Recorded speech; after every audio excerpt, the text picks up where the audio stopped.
The city of Los Angeles. A city of dreams. A city where any hard-working American can own a house, a car, and a swimming pool. There are jobs aplenty, and the cost of living is cheap.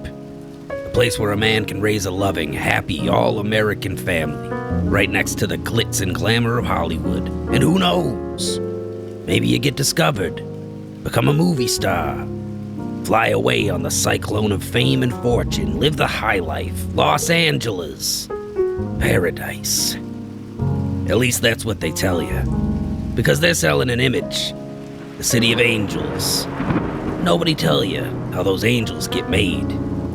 They say the LAPD walks on water, keeping the city clean of crooks. But they never mention the racketeering, the coercion, the theft that the department sponsors. Crooked cops have their fingers in everything. Drugs, prostitution, protection. In the LAPD's war on organized crime, they're the biggest gangsters of all. And those happy, hard-working, working-class American girls shipping in from all over America with stars in their eyes, dreaming of Hollywood stardom. Most of them end up waiting tables, or hooked on drugs, maybe even turning tricks on the street. The ones that survive, that is. Because there's one more little detail of the city of tomorrow that nobody's talking about. Murder. There's a killer on the loose in LA. That's where I come in. The name's Bowen. Riley Bowen. And I'm a private dick.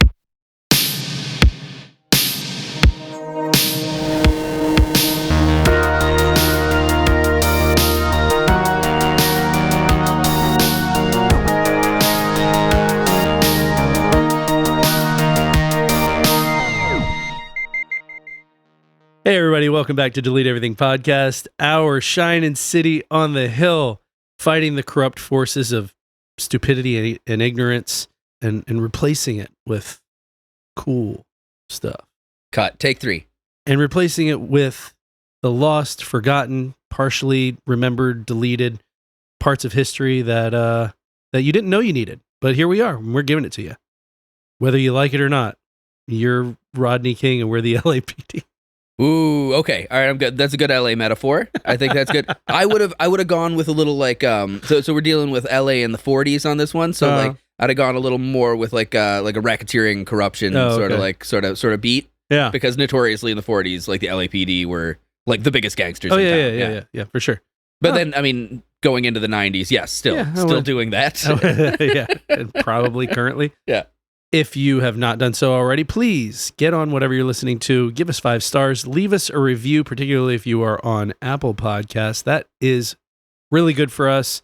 It's just back office stuff, man. And it just helps us in charts. It helps us on algorithms, stuff like that. So the more ratings we get, the more reviews we get, the more notoriety we get, I guess. Whether that's good or bad notoriety, it's notoriety, baby. So... Wow, that actually is very apropos for our topic today. yeah, that is actually because good or bad, our topic of the Black Dahlia murder in 1947 Los Angeles is an incredibly notorious case. Yeah. So if you have already done that, thank you guys so much. We appreciate that, and don't forget we've made a final decision. The decision has been made on September 9th. On September 9th, our 1-year anniversary, we are going to do a live show. We're going to have friend of the show, Brian Velez, on here. It's going to be really funny. We're going to do it on YouTube Live, and stay tuned on that because it's going to be a fucking blast, I think. So, we'll keep you updated and give you times and all that stuff here in the next week or so. And yeah, man. Also, if you've listened to all the episodes and you just can't get enough, treat yourself, man. Treat yourself to Patreon. Like, what are you going to do, man? You going to go to Taco Bell? $8 ain't going to get you anything at Taco Bell. $8 gets you a whole backlog of 40-something bonus episodes that we do weekly. So you're not even just getting those 40-something. You're getting new ones every single week. And it's only $8, man. That's a bargain. It's a great bargain. I will say my testament to the Patreon episodes are that I will, so after we record these main feed episodes, they're 2+ hours. right? And, you know, we do all the research on the topic and everything and learn all that. Then we do the actual episode. I'm kind of burnt out on the topic after that. Yeah. So I very rarely re-listen to our old episodes. I already know all the information and everything. Right. But the Patreon episodes, I will re-listen to again and again. Just be kind of like, wow, I cannot fucking believe we said that. They're a little crazy. They can get a little crazy. But if you're feeling out of the loop, man, jump in. Patreon.com/DeleteEverythingPodcast. Also, if you want to send us a message, DeleteEverythingPodcast@gmail.com is the best way to get in touch with us if there's a topic or anything like that you want us to do. And while you're at it, get on Instagram and follow us at DeleteEverythingPodcast. That is going to be all the photos and of any of the shows, anything that correlates to the shows that we cover, this episode or any other one. You can get on there and sort of see some of the people and things that we talk about. And there's also some sort of random videos and silly shit in there too of just us being us. Yeah, I think Drew got confused about where to upload videos. So there's a weird jerking it video in there. That's for the OnlyFans, Drew. I still think that we should upload the Suicide Cult's I Like to Watch video from the remember. Oh my god, yeah. Jesus Christ. The Weird Religions episode. Yeah, I don't know about that one. That's a good one. Ugh. That's a crazy one. My plane has crashed and my towers are tumbling. That's a good video. Oh my god. And okay, moving on. Okay, let's move on. I like to watch. How was your week? Week was interesting. I just did a work trip, so I was up in New England. Feels like I've got another one coming up here pretty soon. Yeah, we haven't been in the studio in like 2+ weeks. Which is kind of cool because we just recorded a Patreon and a mini episode, and it feels fresh still. We're not like, oh, tired. Yeah, and I feel also, fine. I've got this is going to be a pretty long episode. Okay. But I did all the research while I was driving around, so I'd listen to audiobooks and podcasts about it, and then watched a movie, and I had all this time in my hotel room, right? Because it's like, fucking, what else am I going to do in Windsor, Connecticut? I don't know. Nothing. There's fucking heroin. I went to the movies twice last week. Connecticut's a big heroin state. Is it? Yeah, a lot of heroin. I wasn't even aware. Yeah. And that probably explains why all the heroin. No, I just stayed in my. Now I know it was in my welcome baggie when I checked into the hotel. I stayed in my luxurious residential suite and cooked my own food and played video games for the most part. But it was good because I got to study. What a difficult week for you. But like the end result of that was that I also had my evenings free, so I read some books and stuff, which was cool. But I also did a lot of research on this topic. And a good amount. I've got like 20 pages of research. Oh, nice. Which is a lot. Not double what we usually do, but that's a heavy fucking dossier. My episodes, I usually strive for 15 pages, and that usually hits about 2+ hours. Yeah, those are usually. So 15 is usually the long ones. Yeah, I'm usually going 12 to 15 pages is what I'm trying to shoot for. So, how was your week, bud? I was a lot of different directions I'm being pulled in, but overall, things are okay. Things are good. I'm stressed out. Fine, great. I didn't fucking care anyway. normal amount of stress. I'm involved in a construction startup, so that's been a lot of stuff, and got a few other projects going on, all kind of simultaneously. And so I feel like I'm just like my brain is constantly going in like 4 different directions, and like I tried to get some research done for next week's topic, and I just I couldn't focus for more than 5 minutes at a time, and I was like, because I'm just thinking about this thing, and then I'm thinking about this thing, and I'm like, oh, I got to send this email. Oh shit, I got this Zoom call. No, I understand. I was technically supposed to have 2 full episodes by the time I came back from my work trip, and I've got 1. And I was supposed to have a full and a mini. Yeah, and I've got the mini. These are hard. They're fucking hard to do. We got lives. Yeah. But something I've been doing that I have always mocked my entire life, but it's kind of working. What's that? Meditation. Really? Yeah. It's like not fucking full lotus position on the floor or anything. My knees aren't going to handle that. But just kind of like chilling, dark room, close my eyes and try and piece together random thoughts and stuff. Okay. Fucking kind of nice. It really is like a calming for sure thing. And that's been that's what I do instead of drugs now. You and thousands of others before you, if not millions. I'm not reading the self-help books. I'm not going to the fucking meetings, but okay, I'll close my eyes for 10 minutes at a time. And quiet my mind. Essentially take a nap while you're awake. Okay, so in any case, moving forward, we ready? Yeah, we're doing our first Hollywood true crime. Yes.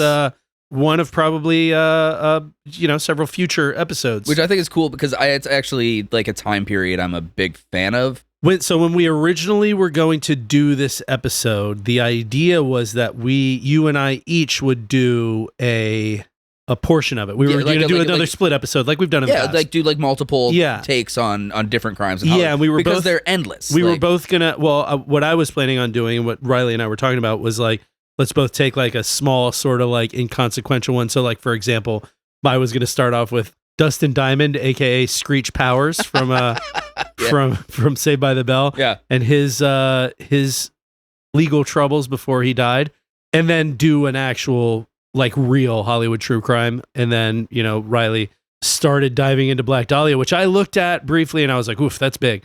It's a big topic. Yeah, and then he just went full throttle, and he was like, this is going to be a lot just on Black Dahlia. And I was like, do you just want the whole episode to be Black Dahlia? And so we agreed on that, and here we are. Well, I think the reason... So I traditionally fucking hate true crime stuff. That's like a running theme for me throughout the whole everything. And this is a particularly violent and ghoulish topic. I think you like true crime for the same reasons that I like true crime, which is the process of it all. I think you hate true crime because of those true crime stories and podcasts and television series and whatever that fixate ghoulishly on the actual details of like when we do anything, any of the past crime stuff that we've done, and certainly I imagine on this one, we don't really go into the details of like the actual crime. We don't get into like the weird murder porny bullshit. Unfortunately, Patrick. Yeah, on this one we have to. I literally have to. Okay.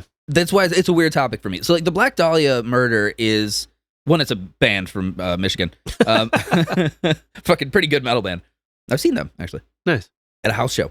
Cool, but it's one of those crimes that lingers in the public consciousness forever, and is a massive like public touchstone for unsolved crime. That time period, early serial killers, everything, police corruption. Fucking detective story shit. It all like kind of evolves around there. Even like punk rock doo-wop girls these days will have like Black Dahlia homage tattoos and shit. Like interesting. It's like the same vein as like Vampira. Like the dark gothy side of public culture. Sure. Always kind of drains towards the Black Dahlia murder because it's truly like a world-changing event in a very strange, subtle way. I don't know enough about it, so let's get into it a little bit. Yeah, hop in. The 1947 unsolved murder of 22-year-old Elizabeth Short is a chilling case with many suspects, many clues, many motives, and a lot of obfuscation. It has every element of a film noir with the extra edge of taking place in the real world, with violence far beyond anything that the Film Ratings Board would ever allow on screen at the time. Who are you talking about? Elizabeth Short. Elizabeth Short, okay. Yeah, also known as the Black Dahlia. Oh, okay. From the For some reason in my head I had Sharon Tate, which is the Tate LaBianca murders, which is the Manson family. Which again, we can connect. That was one that I looked at. But yeah, like true Hollywood crime stuff, like big bill, fame murders for attention. Yeah. This is one of those. Okay. All right. And one of the earliest possible ones. Okay.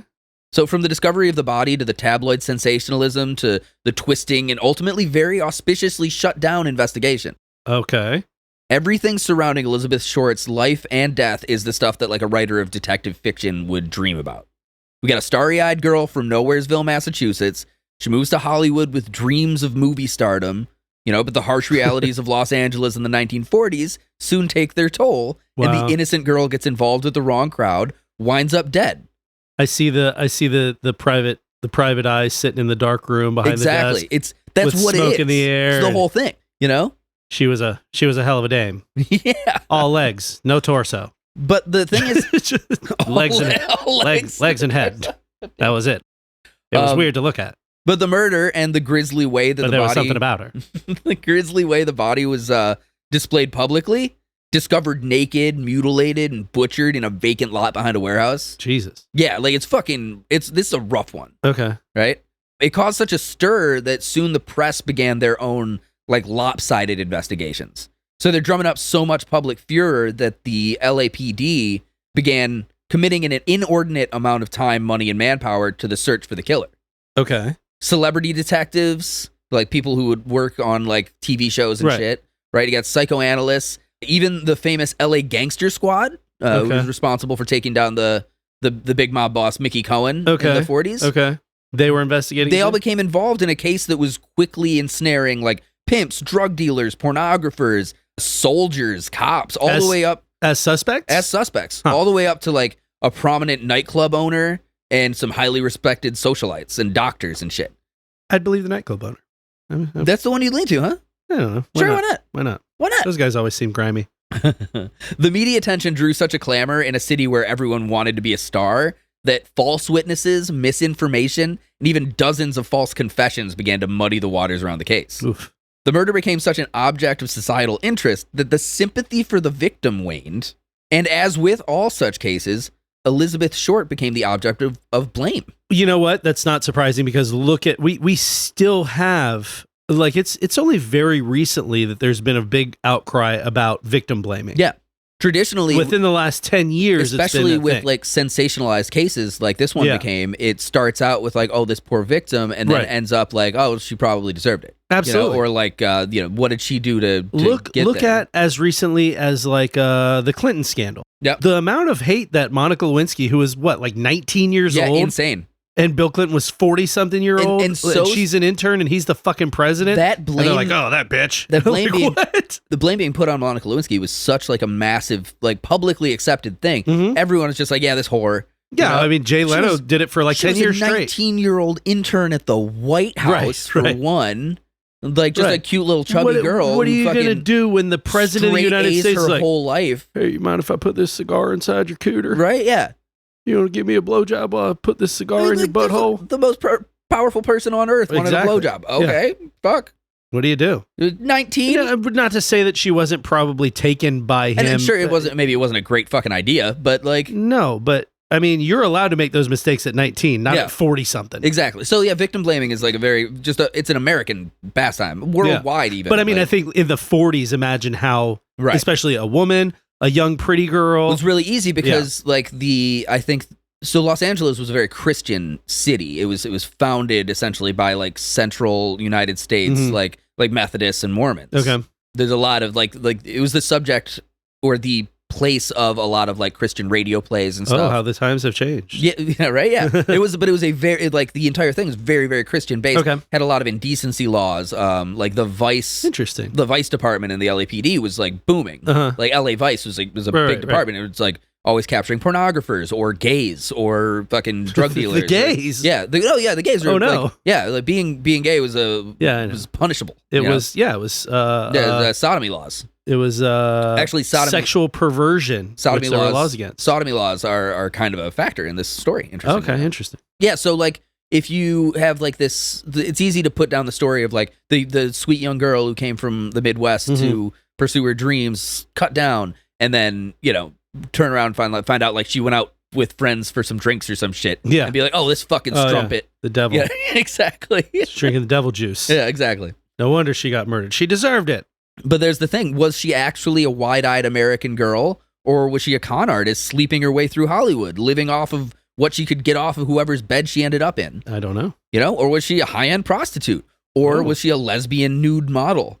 By the time That's a lot of options. dude, by the time the grand jury inquest into the murder came around, none of that really mattered anyway. Like these are a lot of things that the media would throw at it. Like the newspapers. There around was LA. a grand jury inquest? Oh, yeah. So there was someone charged? No. So what was the grand jury? Oh, follow me here. Okay. Once the grand jury inquest came around, none of that really mattered because the trial was adjourned without resolution and ultimately rescheduled into nothingness. What? Yeah, no convictions were made and no justice was found. What? Yeah. So today we're going to cover broadly, very broadly, because this is a massive topic. So there was a suspect, though. There were hundreds of suspects. But usually you don't convene a grand jury unless you have someone who you want to bring charges against. Do you want to hear this? Okay. Yeah, maybe I'll just tell you who the killer was right at the beginning. I'll just fucking turn this whole fucking thing off. Don't do that. Do your thing. No, cool, because I don't know who the killer was. But today we're going to cover broadly the particulars of the case from the discovery of the body on January 15th, 1947, to the postponement of the grand jury in 1949 that never ended up being resumed. Okay. There are dozens, if not hundreds, of theories about who killed the Black Dahlia, as Elizabeth Short came to be known. and one particularly compelling case to be made for one suspect. Through it all, and this is probably just me being soft here, because I've been digging through this material for a couple of weeks and it's gotten under my skin, but everyone please remember, Elizabeth Short was an innocent woman that was killed horribly. Yes. She was 22 years old. Jesus. So, lest you, dear listeners, fall into the trap that so many did back then of thinking she was somehow to blame for what befell her, everyone has youthful indiscretions, and she never got a chance to straighten up and tell her. God, the things I was doing at 22? Dude. My God. I should have ended up in a fucking field. I easily could have. I did end up in some fields. I was just alive. My parts were inside of me still when I woke up. Oh well, that's a good segue. So I suppose we'll start with a graphic description of the grisliest and most horrific murder imaginable. Yeah, we're not going to make jokes at the expense of Elizabeth Short. I'm sure there will be plenty of other people to make jokes about. I'm going to make a joke at her expense later. Okay. But it's just has to be said. And it's not even a joke, really. I don't know if I sanction it. I'll wait for the joke, whether or not I sanction it or not. So we got a trigger warning for people that don't like graphic descriptions of atrocities. I don't fucking like graphic descriptions of atrocities. But this is pretty unavoidable because the condition of the body is our largest clue as an indicator of the killer's psychological profile. Okay. All right. But also because certain horrible things done to the body come into play very heavily when discussing suspects. Okay. So, fucking batten down the hatches. Here goes. On the morning of January 15th, 1947, Elizabeth Short's naked body, severed into two pieces, was found in a vacant lot on the west side of South Norton Avenue, midway between Coliseum Street and West 39th Street, in the neighborhood of Leimert Park, which was largely undeveloped at the time. A woman taking her baby for a walk in a stroller saw what she claimed to believe was a department store mannequin laying in the grass of a vacant lot just a few feet from the sidewalk. It's crazy how often people think dead bodies are mannequins. Well, her story is that she thought a mannequin laying in the grass might scare local children, so she knocked on a nearby house to use a telephone. I don't believe that.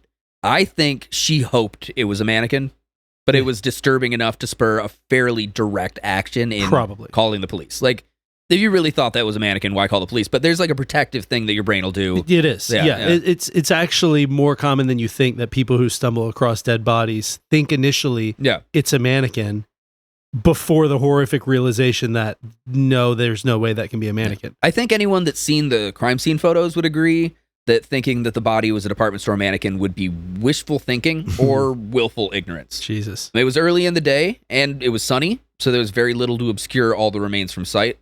The grass was kind of tall, but not like super tall. Uh-huh.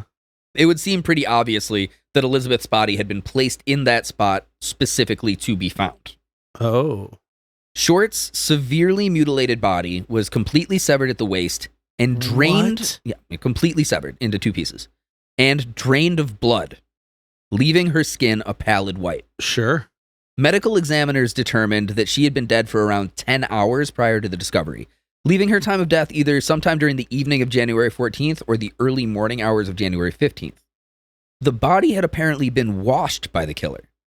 Short's face had been slashed from the corners of her mouth to her ears, creating an effect known as the Glasgow smile.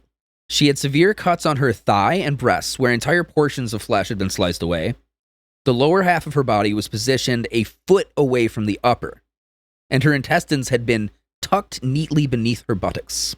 What? The corpse had been posed with her hands over her head, her elbows bent at right angles, and her legs spread apart. Holy shit. Yeah, no, it's fucking intense. Near the body, detectives located a heel print on the ground amidst the tracks and a cement sack containing watery blood. An autopsy of Short's body was performed on January 16th, 1947 by Frederick Newbar, the Los Angeles County coroner. So, anybody who's listened to this podcast knows that I'm not a fan of true crime because I find it extremely ghoulish to obsess over like grisly little details. I am now, strangely enough, in the bizarre position to describe the lurid details of a grisly murder.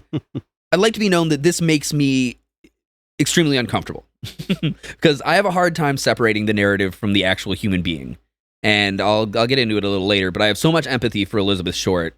I have a hard time not comparing her to like 100 different young women I've known in my life, including close friends, mostly because I've spent the majority of my adult life in bars hanging out with like feral 20-something party girls and criminals and shit. Yeah, I mean, I've known people who go out and party, young women in their 20s that go out and party and, leave the bar way too inebriated because so-and-so's buying shots and this person's buying this and, I've known those people. I've dated those people in my life. My wife's birthday was this past weekend. There's nothing that... I was just out at a bar at 2 a.m. with feral 20-something girls. Yeah, there's nothing to justify it. Obviously, I mean, it goes without saying. There's nothing to justify doing. No, of course. Like, what kind of fucking... Dude, you know how hard it must be to sever a torso in half? I don't think it was hard to sever the torso because it's not... As we'll see, it wasn't done with force. It was done surgically. So as long as you go between the whichever two spines, which it is, and then the body was drained and scrubbed. So there's definitely a difficult approach here, but it's a very psychotic but methodical. If it's surgical, then it's somebody who probably, from just a profiling standpoint, somebody who probably works as a butcher or something. See, this is good. This is good that we both have this kind of profiling mind because that's the way I was looking at all this. Yeah. Right. Okay. So the one thing I wanted to say about Elizabeth Short. Honestly, in all the stories of her life that I've heard, she comes off as sweet and kind of lost. Mm-hmm. Maybe not all put together, Not like in a mental deficiency way, just like a fairly lost young lady. Okay. So this is very sad. Unfortunately, though, the details of her autopsy are extremely relevant to the subject. The terrible things done to her show a psychological profile of the killer that we can look at not just with modern forensic lens, but also... like a psychological profile that was utilized by key investigators in the case. Okay. There are even details kept from the public knowledge so that they could sort out false tips and confessions. Okay. They're pretty gross, so I'll get into them in a second. All right. So, Newbar's autopsy stated that Short was 5 foot 5 inches, weighed 115 pounds, so a small lady. Yeah. Had light blue eyes, brown hair, and badly decayed teeth. Interesting. There were ligature marks on her ankles, wrists, and necks, and an irregular laceration with superficial tissue loss on her right breast. So, looks like essentially a patch of skin was cut off of her right breast. Newbar also noted that the lacerations on her right forearm, left upper arm, and lower side of her chest. Okay. Short's body had been completely cut in half by a technique taught in the 1930s called a hemicorporectomy. The lower half of her body had been removed by transecting the lumbar spine between the second and third lumbar vertebrae, thus severing the intestine at the duodenum. Wow. Yes, so it's very surgical. Yeah. Newbar's report noted very little... Doctor or butcher. Yeah, right? Well, it's like Jack the Ripper. Yeah, you would imagine it's somebody who's got some... It's some anatomical knowledge. You don't accidentally stumble upon that your first time. There's so you're nothing, either... Yeah. That's the most fascinating part of this case, in my opinion, is that nothing about it's accidental. No. You don't accidentally know how to do that. Newbar's report noted very little ecchymosis, which is bruising, along the incision line, suggesting that it had been performed after death. Ligature marks around the neck would... was the cause of death strangulation? Do you know? The ligature marks were around her wrists and ankles. Well, I thought you said neck also. Oh, yeah, I did say neck. There were ligature marks on her ankles, wrist, and neck. Okay. That's what I thought you said. But the cause of death is not logged as strangulation. It seems more like the ligature marks were for binding. Right. Rather than like... Right. Yeah, for sure. So this is... Not that you have to tell me right now, but do we have a cause of death? A cause of death? Yes. Okay. This is a grisly one. Another gaping laceration measuring 4.5 inches ran longitudinally from the umbilicus to the suprapubic region. So from her belly button to the mons pubis was a 4.5 inch slice. Huh. Which is strange. One, the location. Two, the orientation. It's bizarre. It's vaginal. That's, There's a uterus there. Yeah. Oh, boy. So the lacerations on each side of the face, which extended from the corners of the lips, were measured at 3 inches on the right side of the face and 2.5 on the left. I don't necessarily recommend that anybody Google any of these pictures, but I did. No, I just did, and it's horrible. Yeah, I looked at all the autopsy pictures, and there is one in particular where they show her jaw open, and it is... I did not see that one, and I'm glad I didn't. It's horrifying, because it's essentially to her fucking ears. So, like, it's like there's just no cheeks there when the mouth is open. The skull was not fractured, but there was bruising noted on the front and right side of her scalp, with a small amount of bleeding in the subcranoid space on the right side, consistent with blows to the head. Okay. The cause of death was determined to be hemorrhaging from the lacerations to her face and the shock from blows to the head and face. Newbar noted that Short's anal cavity was dilated, 1 3/4 inches, suggesting that she might have been raped.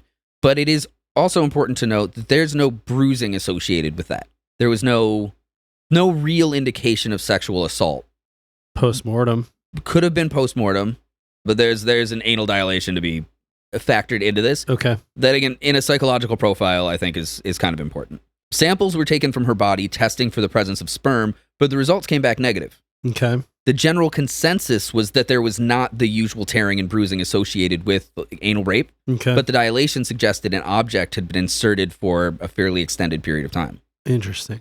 A key piece of the mutilation was the repeated shallow lacerations found on multiple parts of her body. This just keeps fucking going, by the way. Yeah, welcome I'm sorry, to our I'm comedy podcast. trying to get through this one. This is a heavy topic, everybody. I'm trying to get through this one, but it's Welcome to our comedy and history podcast. yeah. Do you like being in the hot seat on this one, bud? Oh boy, I'm not loving This is it. how I felt on every goddamn true crime we've done. Listen, there's a time to be somber, and then there will be time for jokes. I'm Right. sure. A key piece of the mutilation was the repeated shallow lacerations, most notably to the pubic mound. Her pubic hair had been shaved off, and multiple lacerations covered her pubis in a cross-hatching pattern, partially obscuring letters that had been cut into the flesh. So this is some psychosexual shit for sure. Oh, 100%. Yeah, there's absolutely there's aside from the longitudinal cut Mhm. directly above her vagina, creating essentially a second vagina, the anal dilation. Yeah. Like there's it's a lot all- of like sexual play attached to this. even But- the chunk of her right breast taken. yeah, out but is- then of course there's the absence of sperm, which suggests psychologically sexual hang-ups on the killer's side. You know? This is all here nor there. It's all here and there, but just get through this here.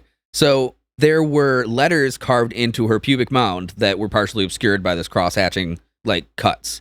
The first letter was either E, F, or L. It was hard to tell because of the cross-hatching, but the second letter is clearly a D. huh? Right. It So seemed FD, ED, or LD. exactly.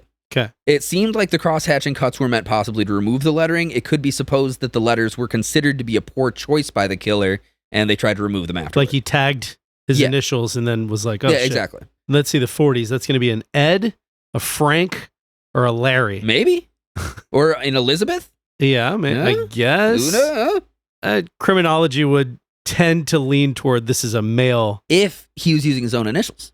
True. Okay. Right.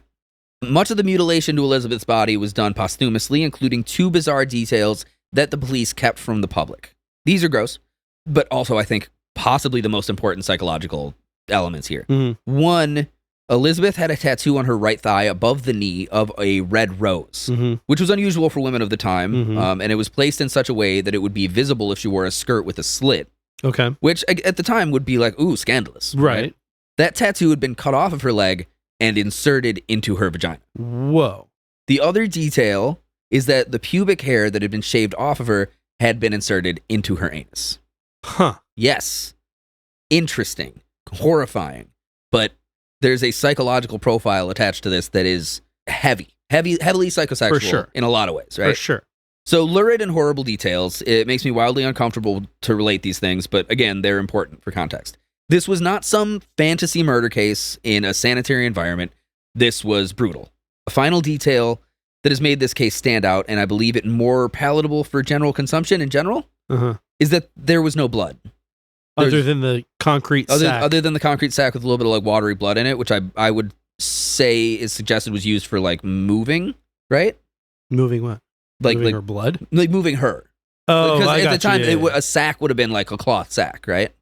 A concrete sack would have like a plastic barrier or something like that on the inside right, to keep it from- concrete in, yeah. yeah. So And keep the concrete inside from getting wet. it would suggest to me that the sack was used for transportation. You know, like so what? maybe she was wrapped in it at a certain point. So you know? I mean, at least I know for concrete bags now, the way that they're constructed is they're like paper on the outside, but they've got a plastic Right. liner inside, so that if they get wet from the outside, if they get saturated, it'll permeate. But if you put any water or anything on the inside, it holds it pretty well. Right. Not perfectly, but So there was a drop of blood here or there, but there certainly wasn't the 1.5 gallons that the human body holds. right. So this was done somewhere else, and she was moved there. She had then been posed. She had been drained, Uh-huh. washed, and scrubbed. There were coconut fibers found on the body that matched common household scrub brushes at the time. Uh-huh. All this to say, the killer took their time. There was no hurry. She was tortured, killed, mutilated, cleaned, and then transported to be put on display. Her top and bottom halves separated by 8 inches, her legs and arms spread out. So it's like, it could not have been more public, really. Someone was angry that that this, this is a loose woman about town. There's something very vindictive about it. Yeah, it's a very angry at, the tattoo. She's a whore, Exactly. Like the sexual element of putting it in her vagina is like, so this slut, Yeah, I don't like that. Yeah, there's more to think about, and I've got my own theories. But Short was identified after her fingerprints were sent to the Federal Bureau of Investigation. Her fingerprints were on file from her 1943 arrest for underage drinking when she was 18. Okay. Los Angeles Herald Express reporter Agnes Underwood, who went by Aggie Underwood, was among the first to arrive at the crime scene and took several photos of Short's body and its surrounding. Aggie Underwood is the first of a wild cast of characters that I'm going to introduce here. And, this is hard to describe. But in LA in the 40s, it was like everyone was in a movie. Like, the mirror kind of reflected both ways. It wasn't just actors and actresses who were normal during the day. Everyone in LA acted like they were in a fucking movie. Like, film writers at the time were basing everything they wrote on the culture of the time, and the culture of the time was based heavily on Hollywood films. So it created this kind of insane echo chamber of increasingly parodical mid-Atlantic accents and slang jargon. Everybody's talking like this. See, hey, here, schmo. Right. So when you see a girl or you see a character like Aggie Underwood, she's fucking straight out of His Girl Friday. She's like Katharine Hepburn would have played a version of this character. And she works for the Los Angeles Herald Express. Okay. She's a reporter. Yes, she's a reporter. Okay. She's like a dame reporter on the go. Right. She's a fast-talking, hard-bitten lady sleuth crime reporter that always gets the scoop and doesn't let no man hold her down. Oh, wow. But she's also a wife and a mother that would invite coworkers back to her house for fucking spaghetti dinners and shit like that. She worked her way up from switchboard operator to lead crime reporter in an aggressive male-dominated industry. Yeah. So Aggie gets the tip about the body from one of her connections in the LAPD and shows up before they cordon the area. So she gets a look and snaps several pictures of the body before the area gets shut down. Now, this is a hot scoop. She's not the only reporter to get there, but she's the fastest. She has to bang out some copy. So she bangs out a front page story, bang, featuring a picture of the body mostly covered by a blanket and the face touched up to hide the mutilation a little bit. Jesus. But she gets the scoop on Elizabeth's identity and makes her out to be the starry-eyed, innocent, corrupted, and killed by the scourge of Hollywood corruption dame. Okay, right. Immediately putting that spin on it. That spin on it goes, which is already a hot spin because turns out, interestingly enough, quite a few of these girls that have come looking for stardom become prostitutes and they get murdered. Which is, I think, still the case in LA. Jesus, yeah. It's pretty classic. So she tags on some title like sex fiend slaying or something like that to sensationalize it and drive up the stakes. And then the Short murder becomes a bit of a sensation. Sure. I would imagine it would have done that anyway. Yeah. Well, no, not really. No. Not really, because there's a rash of murders in Hollywood at this time. This isn't just a murder, though. This is a particularly grisly murder, but without the pumping of the fucking details that went into it, right, it would have probably faded into just another murder. Also, in the 40s, they don't have the same mindset as us vis-a-vis, serial killers and criminology and killer profiling, right? And things like I'll that. talk about it a little bit later, but there's several murders that are pretty grisly that are unconnected, but they get lumped together as the werewolf killings. Okay, that's the kind of Hollywood shit, right, that you're getting in the tabloids. It's like an extension of the movies. So the tabloids are doing everything they can to get more information, but not so that they can help the investigation. They want to drive up paper sales. Yeah, they want to sell obviously. papers. It's Hollywood. The truth is irrelevant. Just what's up on the screens printed on the page is what's important. Yeah, immediately some following... things never change. God damn, this is a sad-ass topic. Immediately following the identification, a team of reporters from William Randolph Hearst's L.A. Examiner contacted her mother, Phoebe Short, in Boston, over the phone. Wayne Sutton, a reporter, spoke with Short's mother while city editor Jimmy Richardson and Jim Murray sat next to him. Sutton initially deceived Phoebe and told her that her daughter had won a beauty contest. Stop.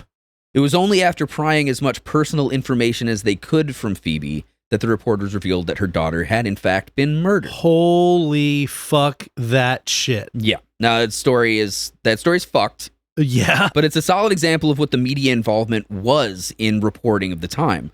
The press was so fast, and the LAPD was so corrupt and sluggish that a reporter notifying the next of kin is like a pretty standard thing to happen in the area, Fuck even that. in a highly publicized homicide. That's crazy. Like, the ink wasn't dry on the toe tag, you know? God. Competition was so fierce that even a reporter like Aggie Underwood, who by all accounts had a heart, was banging out copy without even considering the person at the center. She's mostly just pissed off that they got the interview with her mother before she could.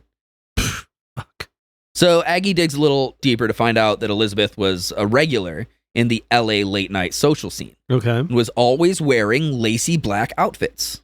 Okay. She dyed her hair black, and she'd always hang out with like the wrong crowd, which would be, fast drinkers, speed users. Yeah, she was a 22-year-old girl in Yeah. fucking LA. Exactly. Yeah, pretty much hanging out with the wrong crowd is you went to a bar, Yeah. Yeah. Yeah. You're going to find him real quick Fucking as a not- 22-year-old out of the bars. Yeah, monikers are routinely stuck onto violent crimes at this time, and Short's murder was lumped in with the werewolf murders at first. Mhm. It's a shocking title that had already been applied to several. Mhm. But as the information about her leaked, there was a popular detective movie out called The Blue Dahlia, starring Veronica Lake, Oh, yeah. which was a detective thriller written by Raymond Chandler, who, if you know Raymond Chandler, was a really popular detective fiction writer. Mm-hmm. So, like, this is the mirror has two faces kind of thing right here, right? So, because there was a popular detective story written by a popular detective writer out at the time, Yeah. and as there had already been like several flower-related monikers applied to several murders, there's like a white gardenia murder, red hibiscus murder. They'd been making the rounds. So Aggie, supposedly, this is not completely confirmed, but tacked the Black Dahlia to Elizabeth Rougarou Short. murder. Yeah, Black. The Black Rougarou, yeah. Dahlia. So she tacked the Black Dahlia to Elizabeth Short.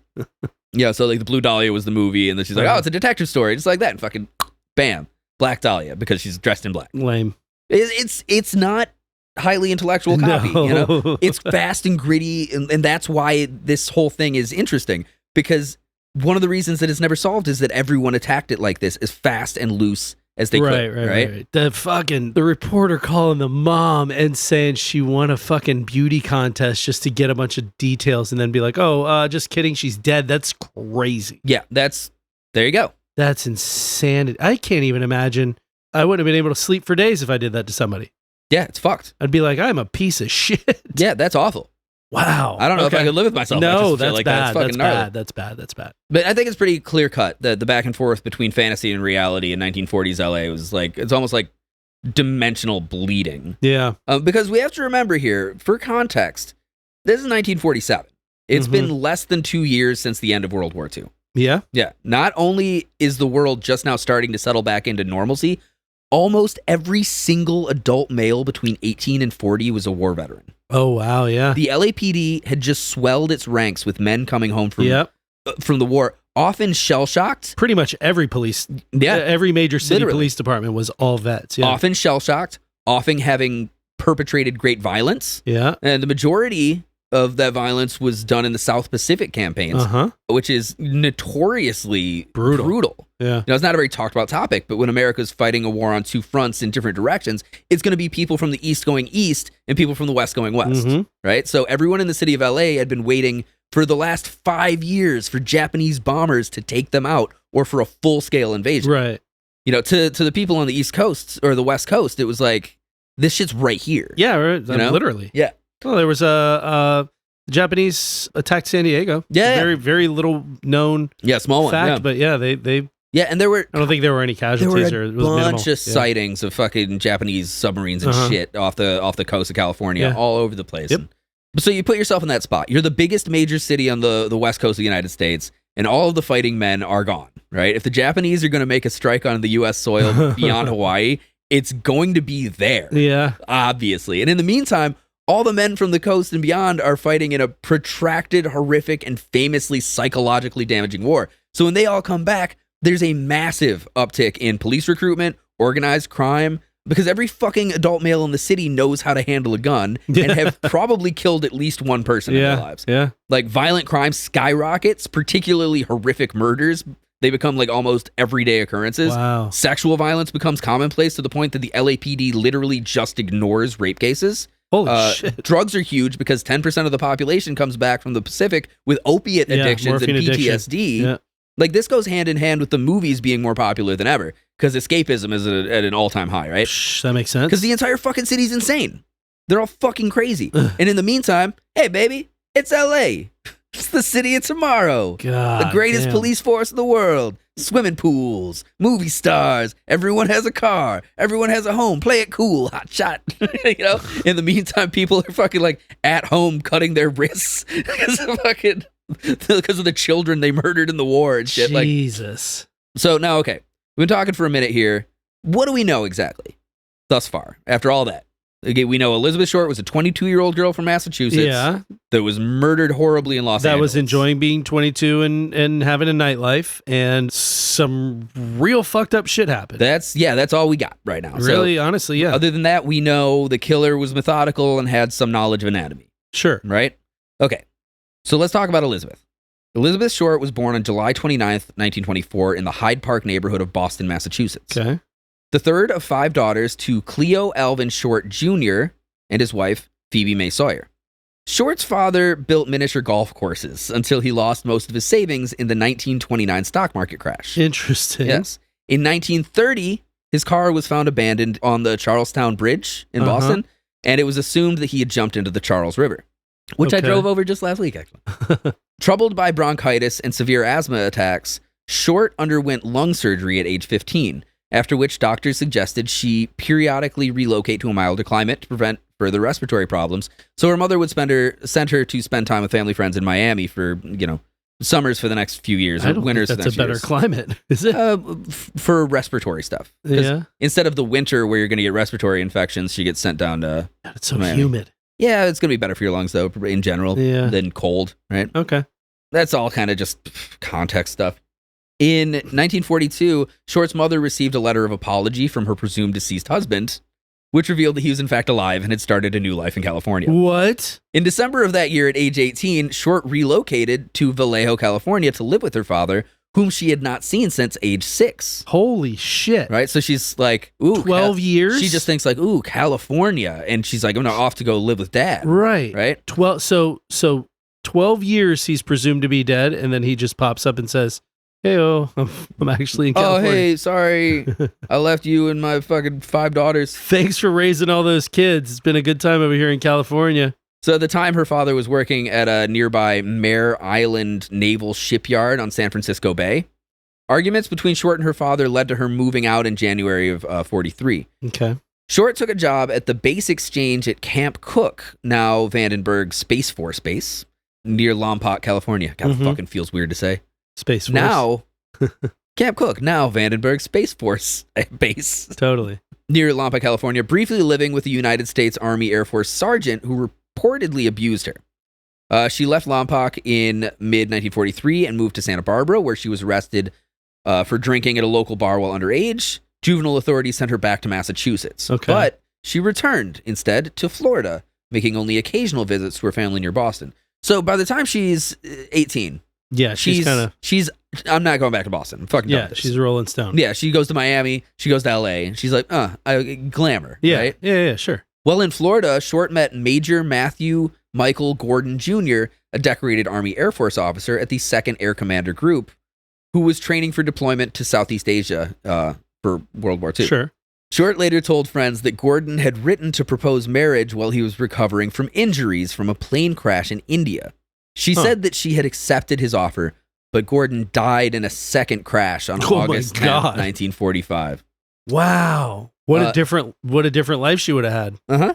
Yeah. Imagine if she had married this gentleman. Are you okay? Sorry. It's a lot of...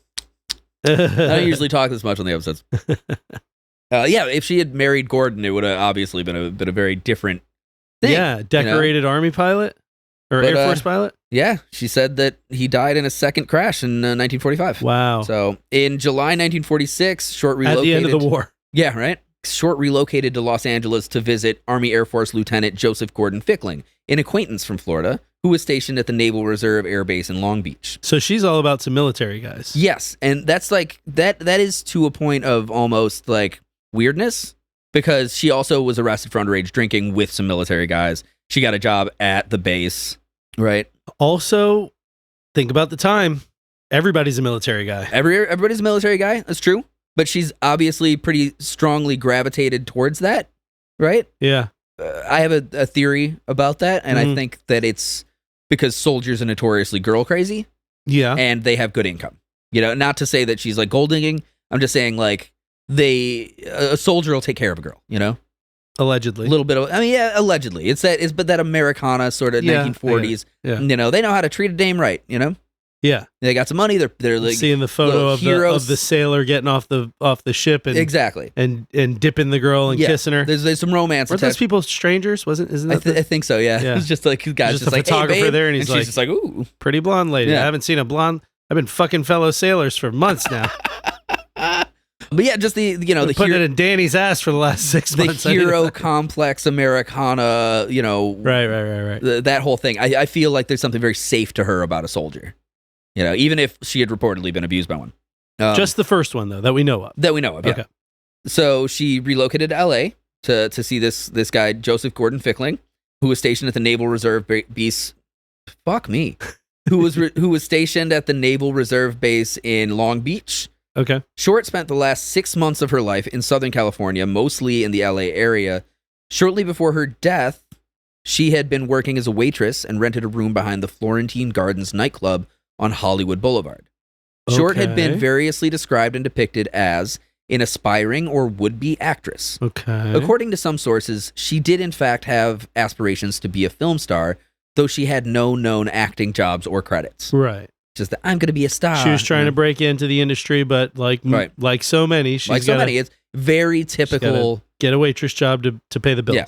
So on January 9th, 1947, Short returned to her home in Los Angeles after a brief trip to San Diego with a man named Robert Red Manley, a 25-year-old married salesman she had been dating. Red Manley? Yeah, Red. I called him Red. Red Manley? Red Manley. Robert What Red a Manley. fucking name. Yeah. Red Manley. What was he? Was a salesman? Yeah, he was a salesman, yeah. He was a 25-year-old married salesman. What was something that got sold back then? In the Vacuum 40s? cleaners. Yeah. Electric shavers. Yeah. Try the new electric shaver. No more razor burns for this boy. My name's not Red Manley.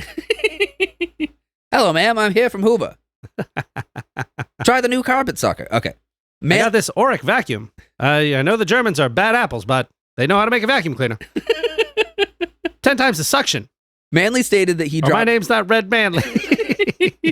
Manley stated that he had dropped Short off at the Biltmore Hotel in downtown Los Angeles, and that Short was to meet one of her sisters who was visiting from Boston that afternoon. Okay. Which there was no sister visiting them. Huh. By some accounts, staff of the Biltmore recalled having seen Short using the lobby telephone. Okay. Shortly after, she was allegedly seen by patrons of the Crown Grill Cocktail Lounge at 754 South Olive Street, approximately 3/8 of a mile away from the Biltmore. Okay. So she gets dropped off at... This is the last day of her life. She tells Red Manley, my sister's visiting, drop me off at the Right, Biltmore. so she goes to San Diego for a couple of days with Red Manley. He's married, but she doesn't care. Oh, okay. Right? That's interesting information. Yeah. Okay. Well, I said she's a married... I missed that part. Yeah, he's 25. He's married. I was focused on his name being Red Manley. He takes a weekend trip with his babe. All right. He's always wearing black lacy shit. And, 22-year-old babe with a tattoo. Right, yeah. You know, and likes to go out. Yeah. You know you're going to score. Do you? You would assume you're going to score. You would assume that, wouldn't you? Yeah. You would assume that. If he spent the whole weekend out there, then he did score. I'm just going to say that out loud. Yeah, you would assume that, wouldn't you? I would. You would. Wouldn't you? I think anyone would. Anyone would assume that. But let me continue. I'm saying if Red Manley drove up to L.A. for the weekend and it was like kibosh on any of the fun things that he was planning on doing, probably would have been like, all right, I got to get back. Yeah, and then maybe, my I wife. don't know, drop her off at the Biltmore Hotel in downtown L.A. Yeah, true. So then shortly after seen at the cocktail lounge right down the street, that's essentially all we can really know. Anyone can sift through the theories. And she made a phone call. Yeah. That's it. Okay. According to Red, she wanted to get dropped off because her sister was in town, which her sister was not in town. Staff sees her make a phone call. She had a bag with her too because she'd been gone for the weekend. Okay. Right. Stops at the Biltmore, makes a phone call, hangs out for a little bit. Probably to the bar. Goes down that to she ended up going to. Then walks over to the cocktail lounge. Hey, is seen there so-and-so for a while, there? and that's Yeah. the last anyone knows. Okay. So that's essentially all we can know. Anyone can sift through the theories for days or weeks and pore over police records and analyze crime scene photographs and every other goddamn thing about the case. Do we know who she was hanging out with at the bar? No. Getting there. No, I don't think we do. I don't think we do. We don't. I don't Okay. think there's any knowledge of who she was hanging out with at the bar. I think she was by herself at the bar. As far as the indications that I get. Okay. Because she made a phone call, she walked over there, had a drink, maybe left from there. Okay. Right? But yeah, so you can pour over all this shit, but that's all we can really know regarding Elizabeth Short and her life, where she went. Right. Right? On that final day. Yeah, other than that, it would seem that she was well known to be socially gregarious, went on lots of dates with lots of men. Okay. And out of the dozens of men interviewed, the majority said that she was a tease. Oh. And that she would string them along and let them give her gifts and money, but would never actually sleep with them. Sorry, Red Manley. I was wrong. The few interviews with a small number of men that claim to have actually slept with Elizabeth say that she seemed not to enjoy it. One claiming that he sensed that she was just waiting for it to be over. Others stated that she would be flirtatious and come on to them. That might be more of a testament to your performance. Could be, sir. yeah. I don't know. This dame wasn't getting it. I was going as hard as I could. I was jamming it in there for 3 whole minutes. She rolled her eyes and looked upset. Tell you, I went as fast and as hard as I could without stopping. That's what babes like, right? I went in dry for 3 minutes.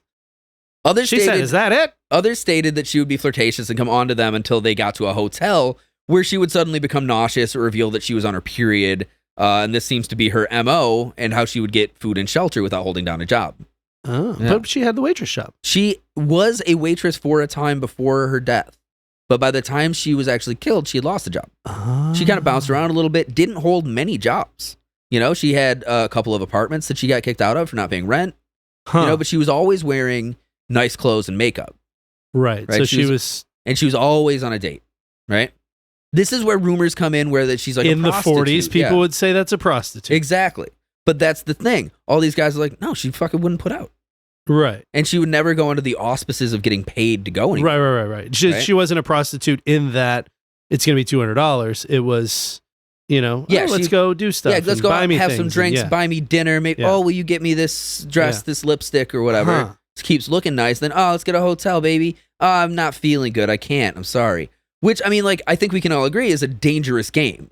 It's almost definitely a factor in her murder. If it's something that she would do consistently. It's just a matter of time. I mean, listen, there are a lot of fucking bad dudes out there, man. Yeah, man. There's a lot of bad dudes out there. Multiple men on record and being upset to find Elizabeth or Beth or Betty, as she would go, dating multiple men at once, oftentimes during the same night. In some estimates, going on dates like 5 times. Yeah, you're just asking for the wrong guy to overreact. Yeah. She's. And I'm sorry. Let me rephrase that. You're not asking for it. That's not the right way to put that. Fuck, Patrick, you got caught so bad. I'm saying, from an odds perspective, you're playing. Like you said, you're playing a dangerous game. Yeah, it's a dangerous game because there's a lot of bad dudes out there, and not saying that they're as one of the guys would say, what a wicked game to play to make me feel this way. Our friend Isaac, friend of the show, Isaac. But I mean, like I said, there's a lot of bad dudes out there, and not to say that a reaction would be appropriate or justified, but there are people who don't need their reactions to be appropriate or justified. Yeah, absolutely. They'll justify them and be like, wow, she took me for a loop. She took me for a ride. Yeah, took my money. What does she think I am? An easy mark? Yeah, exactly. She's just a tease, I tell you. And especially in a time where slapping a woman around was much less of a big deal than it is now. Yeah, absolutely. But yeah, like it's wow. There are estimates that she would go on as many as 5 dates in a day. Holy shit. Start at breakfast and fucking go out till cocktails and then, sleep somewhere.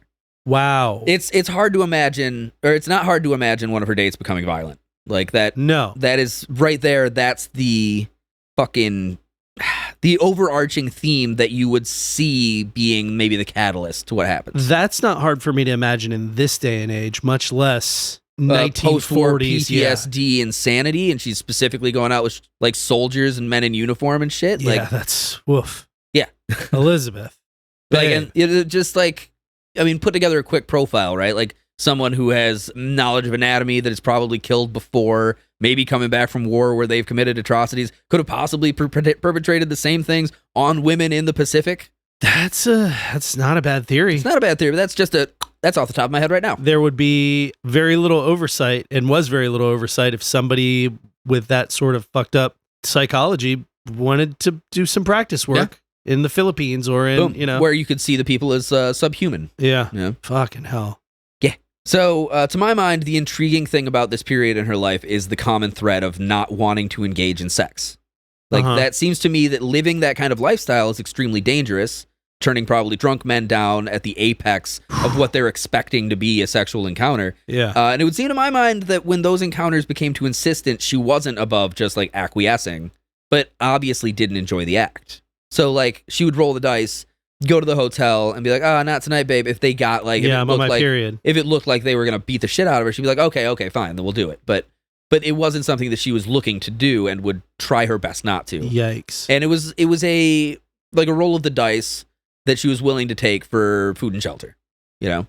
Oh my goodness. Yeah, which is, I hate this. Is a step away from prostitution, but you can see that path kind of just moving that way, you know? Yeah. Holy fuck. Yeah, some of her roommates were known to occasionally prostitute themselves, but that allegation was never made about Elizabeth. Another widely circulated theory based on autopsy reports. But she had roommates who were prostitutes. Yeah. Yeah, because she would live in like boarding houses or share apartments with people, often in the same social strata or the same financial situation. Yeah, you know, aspiring actresses. But as you waitresses. and I know, when you surround yourself with whatever people are into, you become desensitized to that. Especially when you're hearing about, like I have never smoked crack. I've also never hung out with a bunch of crackheads. But if I spent some of my formative years, my 20s, with a bunch of kids who smoke crack all the time, hearing stories about it and watching and seeing, whatever. Yeah, that's how I ended up smoking crack. I'm serious. Yeah. Just the one time. It was good for you. At least I was like 18. At least you're not stealing toasters and bringing them to pawn shop. No. It was an interesting evening, but not one I was looking to replicate. Yeah. Anyway. The character on my pod that I play on my podcast smoked crack one time, okay? Just get over it. Gross. So, fuck me. So another widely circulated theory based on autopsy reports, sometimes used to counter claims that Short was a prostitute, was that Short was unable to have regular sexual intercourse because of a congenital defect that resulted in gonadal dysgenesis, which is a condition associated with small or underdeveloped genitalia. This would not preclude that she could not have sex at all. It just wouldn't be comfortable. But it's a condition that would have caused extreme discomfort during vaginal penetration, sometimes causing tearing or blistering. Woof. Right. While not 100% proven to be true, that theory fits remarkably well into the reasoning for a penniless young woman that dates men for money who would go all the way to the hotel room before refusing sex, when all of her friends and associates are making much more money, seeing many fewer men. It just fits so well into that little fucking spot. Yeah, I mean, it seems like if sex was enjoyable to her, it wouldn't have been a far step to just be like, oh, well, Right. But if sex sucks, then do all the things and then go, I can't. Now, this is a personal theory, a bit of a personal theory, and it might even be fairly tasteless to put this out there.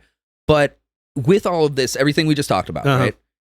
It's really important to remember that vice and indecency laws in Los Angeles in the 1940s did not outlaw sex, but it did criminalize oral and anal sex. Okay. So, when questioned by police, if any of these dates had sex with Elizabeth, there's a huge possibility that they would omit details like that. Right. See what I'm saying? So, there's another theory that comes with that sort of theory, that she might have engaged in some differential acts. Right, in the bedroom, which is, again, I'm not super confident even dropping. But it seems to me in pressed situations like that where you've like gotta please an angry fucking sailor, and it hurts to have vaginal sex, I feel like there are other options. You know what I mean? I will say this: whenever you were talking about the anal dilation, That's what comes into my mind as well. people who have anal sex regularly have a degree of that just because you So- lose elasticity. Okay, I'm just gonna drop. So if Elizabeth was a back Dorothy, then I was really questioning whether or not I would drop this I particular can't believe theory. I just said. I like it. Back Dorothy, I like I that. can't believe I just said it. But and I'm again, sorry, Elizabeth. I really want to wherever remember, you like, are. I'm with all respect, I mean, this is somebody whose naked, mutilated body is displayed on the internet at the touch of a button. So, like, I'm not trying to fucking degrade the person. Sure. You know, circumstantially, like, there's nothing wrong with engaging in these sex acts at all. No. But thinking about the way the body is displayed, right? Uh-huh. If she is perhaps known for not having vaginal sex because she's got a medical condition, Yeah. the slash between her stomach Mm-hmm. and her pubic mound as like a second vagina Mhm. symbolically, and then also the pubic hair being put into her anus, Yeah. also symbolically being like that's a vagina. Right. That all fits into this Jesus. weird analysis, Yeah. right? But again, in this case, when you come up with theories like this, you don't fucking know a goddamn thing about it. This is just all you can do. Is No, think. but it's short. I mean, it God, does. It sure just kind of fucking if fits into she's these going spots, on right? 5 dates a day sometimes, I mean, even if I'm sure there was plenty of overlap. I'm sure there were plenty of guys that got second, third, fourth, 20th Mhm. dates, you know. But goddamn, your suspect pool gets real big real fast. Right, and then real big. There's over 100 suspects, right? Wow. But then also think about this: if, say, she was even inclined to prostitution, Uh-huh. but couldn't physically have normal penetrative sex like on a regular basis, Uh-huh. this is just kind of the closest that she could get. Like actually being kept from being a prostitute medically. I Does that mean, make sense? but there's also a case to be made that if you were a prostitute that just engaged in oral and anal sex, yeah, you could probably still make plenty. there's a of money. market. There's a market. That's true, but then also I would say that the way that Elizabeth dressed and acted and tried to like elevate herself above her conditions, at least like in appearance, Uh, and being like the I want to be an actress, you know, Boston girl coming Right. to LA to make it, I would guarantee she thought of herself above that. You know, like just maybe, yeah. just a rung and wasn't against associating with prostitutes, but Mhm. I would go out on a limb and say that she thought of herself a little more elevated than that. Maybe right. So yeah, there's that whole section. Okay. Now, the LAPD doesn't know exactly what the hell to think about this case. All right. Right? She's not a prostitute, I sure as shit don't know what to think about this. right? It's a fucking confusing one, and it's one of the reasons it's become so iconic. Yeah. Is that it's convoluted. I So- mean, I think what's difficult is, I mean, obviously you deep dive this and I didn't, but like canvassing the bar, is it like confirmed that she was there alone or I don't know if I've got that Okay, written okay, in the notes here. okay. Because there's something the lying to Red Manley to drop her off at the Biltmore because her sister's there, and then making the phone call and then leaving. You said she hung out there for a little bit, but then she left to go to Right. another. I should also point out that Red Manley's testimony, which I don't think I even logged in these notes, but I remember hearing, Uh-huh.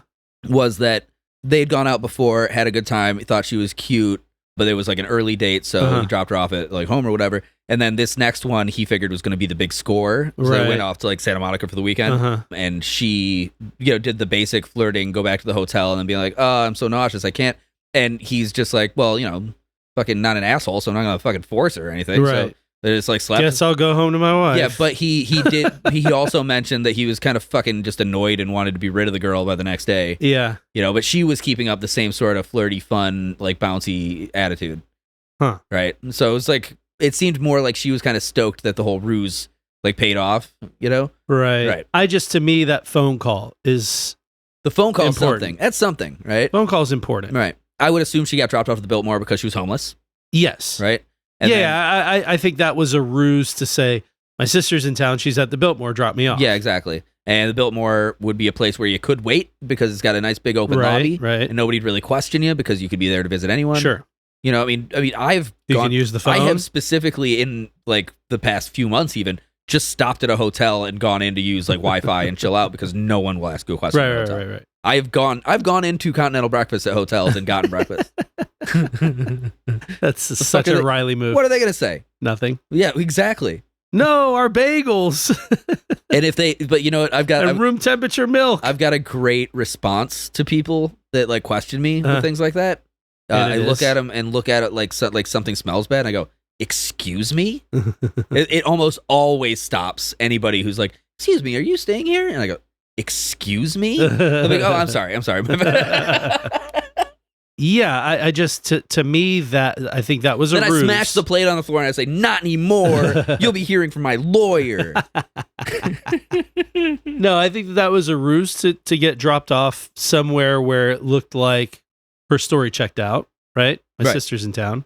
And then she made a phone call, and I would the first thing that I would suspect is that she made a phone call to the bar that she ended up at to see if someone was there, whether that's a girlfriend, a guy friend, a fucking specific bartender. I don't know. The way my thought process worked was closer to she made a call to get picked up and then walked over to the bar to have a drink and wait for somebody to pull up. So was she only there for a short time Yes. at the bar? Oh, okay. Okay, so the LAPD doesn't know what the fuck is going on with this. So she's not a prostitute. Okay. To their information, she's not sleeping around town. Okay. But she's out at clubs with different soldiers like every night. Sure. She's known to frequent parties, usually alone because she doesn't have any close friends, really. Mm-hmm. In fact, as far as her personality goes, she's often referred to as a bit of an airhead, lacking any particular social graces and often like cloying and desperate. Oh no. You know, like, "Oh, please, baby, come on, let's just do this." I don't like that. Exactly. It is a little. It sucks because you're kind of getting this image that you like about her, and then you start to get a little bit more of like the human side of her. Yeah. So it's the opposite of like that fucking. Yeah, you start off going, "Oh my god, what a sad story about this sad person." Yeah, and then then you like follow the evidence that like, okay, well, she's just kind of trying to make then it. you just find out that she's a human being, and we're all kind of assholes in our own way. Exactly. And she's no different. Then I think the most damning thing is when you're like, "Oh, she's kind of like dumb and annoying." Yeah. Oh, Yeah. fuck. I mean, like, remember, she's a 22-year-old girl. Like, they're all dumb and annoying. Yeah. Not specifically girls either, just 22-year-olds in general. Fucking dumb and annoying. Yeah, so a bit of an airhead, no real social graces, often cloying. She's also known to fabricate stories. Oh, no. Lying about her family history or her experiences, or whether 22-year-old. Whether or not perhaps she had been engaged to an airline pilot that crashed on his return from World War II. She made that one up, huh? She made that up. Oh, boy. That guy's family was like, "The fuck? No." Whoa. Yeah. Was he actually dead? No, I don't think so. Oh my god. Yeah. I think they just broke up. He's like, he died. Which is something if you were going honey. If you were going on a bunch of dates with soldiers and you were like, "Yeah, I was engaged to a soldier, but he died tragically," like that would garner a massive amount of sympathy from fucking soldiers you're on a date with. Yeah. Also, if they're like all boned up, ready to go, and and then you're like, and she's like, "I can't. I just haven't since my fiance died in the war." Yeah, exactly. That's your. I mean, like, my fucking. Unless you're an absolute piece of shit, you're gonna be like, "Oh my god, I am so sorry." Yeah. So she lies about her family history. She lies about her experiences. Shit. She calls herself an actress. She doesn't have a single film or stage credit. She barely auditions. She's penniless. She's homeless. She's jumping from bed to bed, but she's not having sex as far as they understand. Most frustratingly, she's not even like some great beauty. Like, she's a very normal looking girl. She's on the cusp of not very attractive, honestly. It's like moderately attractive woman. She's referred to as pie-faced, right? Which is not very kind, but it just means she's got kind of a wide face. Yeah, I know. Right? Like, it's not like she's super fucking gross looking or anything, but no. Anyone at home is woman. Interested, she looks quite a bit like JoJo Siwa. That's right. You said that. I did a comparison with the pictures. She looks fucking impressive amount like JoJo Siwa, I would say. Listen. From what I've learned, just being out in the world for 40-something years, well, everybody's got a thing. There are probably some people who thought she was a drop dead gorgeous. Honestly, I don't think she was. I wouldn't say she was unattractive. No, definitely not very phonogenic. You know, but again, she's also wearing a fuckload of makeup all the time, and she's like very 1940s. Her hair's all dolled up. Yeah. There's a lot going on there. What a sad life, man. That's like there's a part of me that, again, like I said, You find out that she's a human and she's a little bit of an asshole, like all of us are in our own It kind of ways. makes it sadder, doesn't it? It does. It make it like especially the part where you said she doesn't have any friends. Like Yeah. kind of. She has acquaintances. She has people maybe that just she's go, conversed "Oof, with, but it's like, fuck. yeah, That sucks. So she's a very normal looking girl.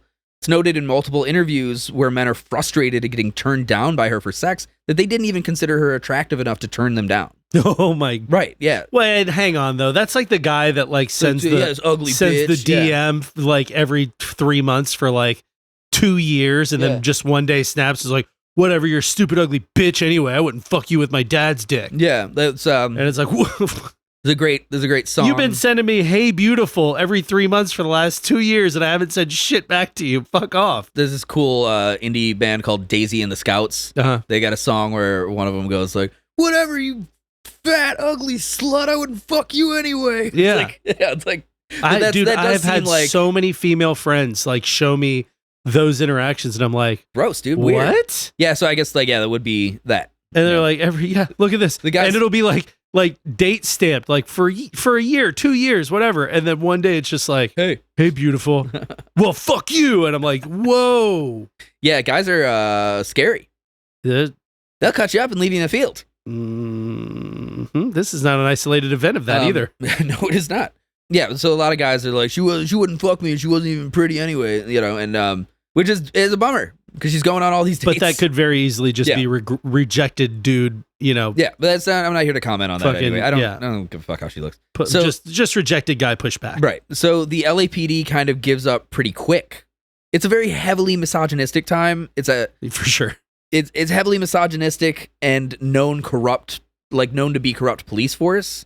So they didn't have any interest in pursuing the killer of some dead slut on the side of the road. You know, like God. it's just like not that wasn't where they were gearing their efforts because they had gangs to extort and cocaine to steal from evidence lockers. You know, like they had fucking drunken parties to have and Mexicans to beat up. I mean, yeah. If drive in a couple of years, you could drive up the road to Sacramento and go to one of those CIA prostitution houses. Yeah, Operation Midnight Climax. Yeah. Eight martini lunch, and I would a couple of fucking prostitutes. guarantee some of the cops from the LAPD at this time did that. Around this time, there was an incident called Bloody Christmas. Have you ever heard of it? I think so. It was like fucking. There was sounds very familiar. So there was a cop who got like kind of beat up in an altercation with someone, right? And then there was a rumor that a bunch of drunk cops having like a Christmas party passed around that was like, yeah, they fucking mutilated him. He's blind.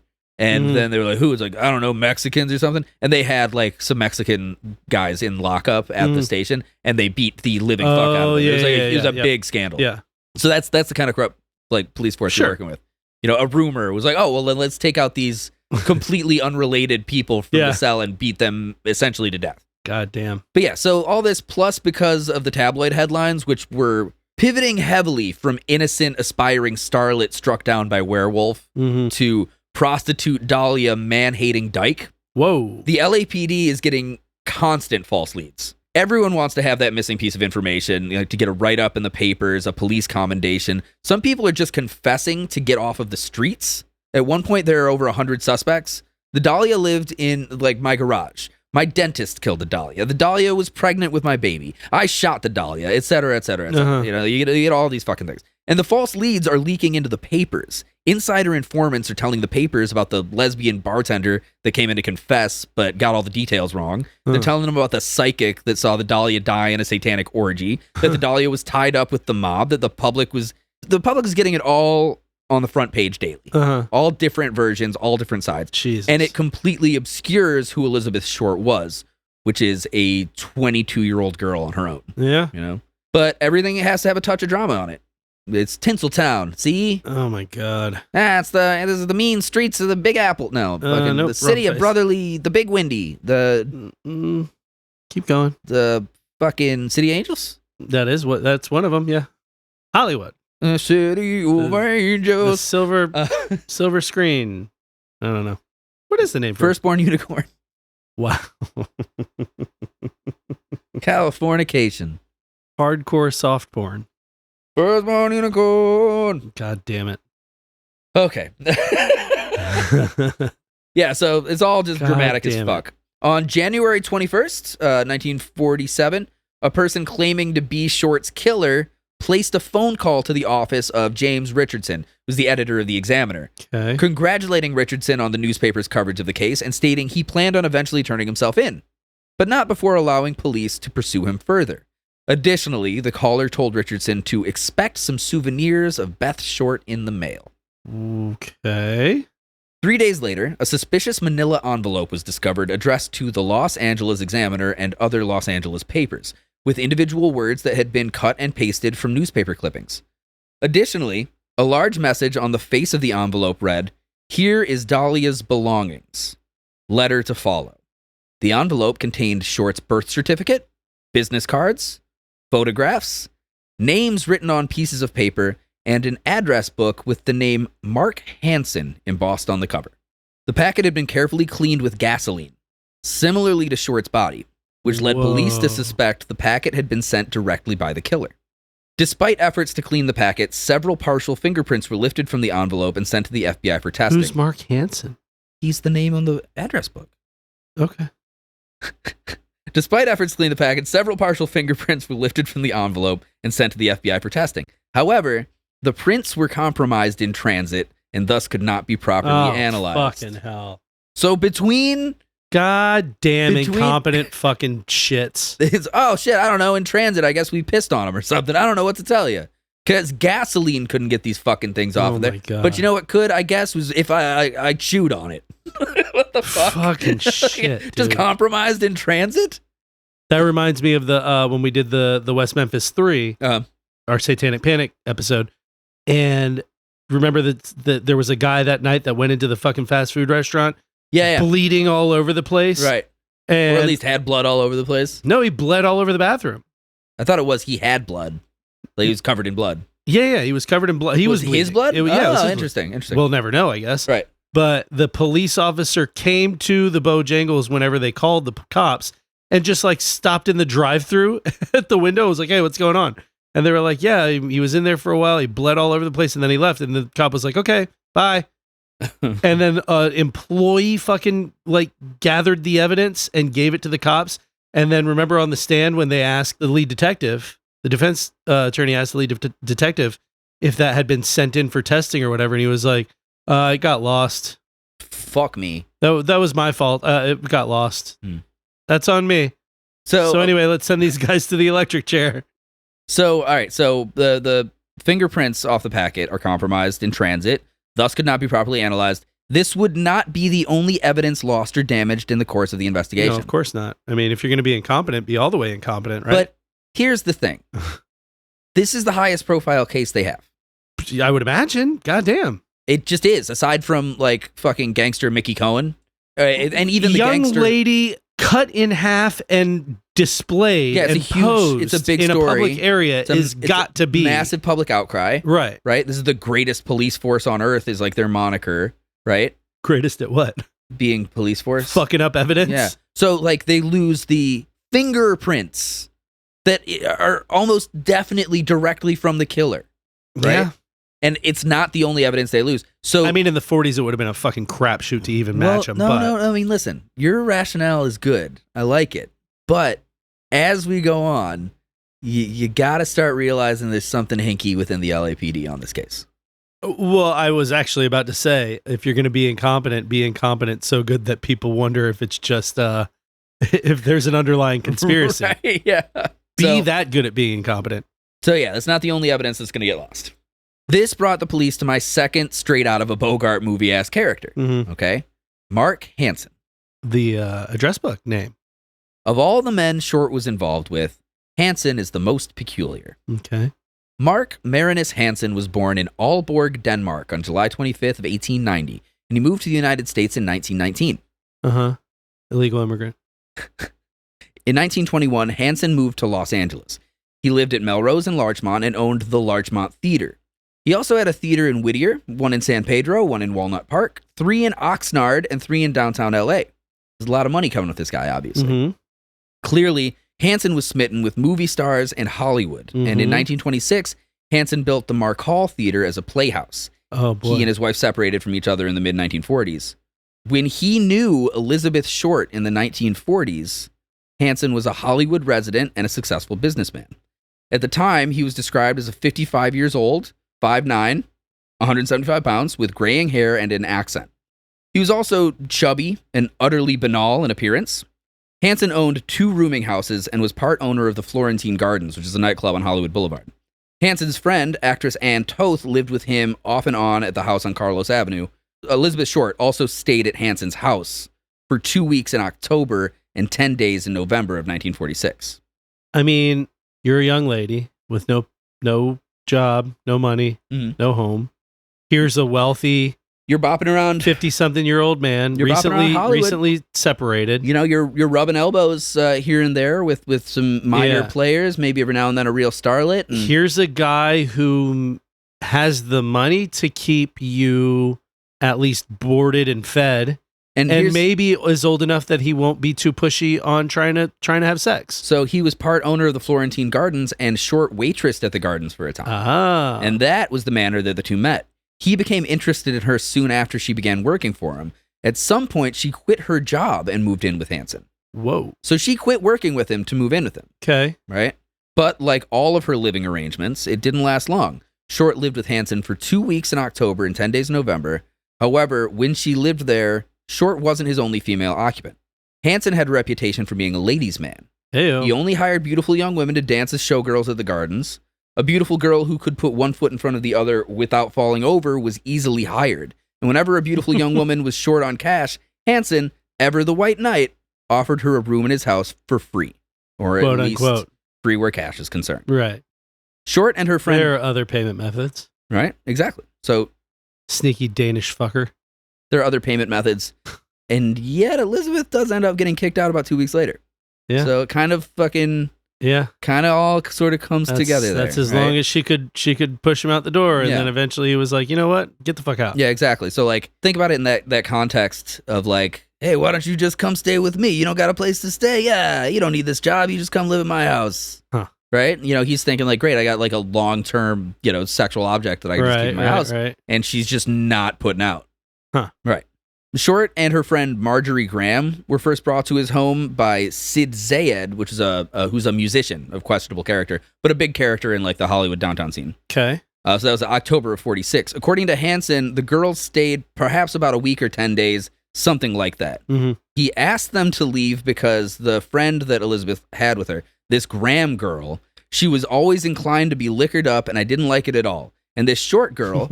She had always some undesirable-looking character waiting for her outside and bringing her home.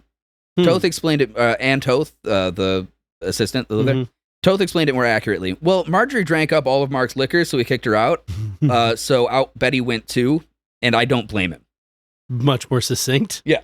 Yeah, I don't know. These bitches were annoying, and they fucking drank all the booze, so he kicked her out. Yeah. Hansen welcomed shady clients into his clubs, like Mickey Cohen, the mafia kingpin, was an occasional visitor, and his henchmen, like Johnny Stompanato, was a good character. Johnny Stompanato. However, the Gardens was also a watering hole for celebrities and servicemen and regular folk with the right look and money to spend. After the murder, Hansen became a suspect. However, when investigators approached Hansen, he put an abrupt halt to their questions by threatening to go to the media about the police officers he paid off to remain open to the public. Wow. And that was the end of the lead. Huh.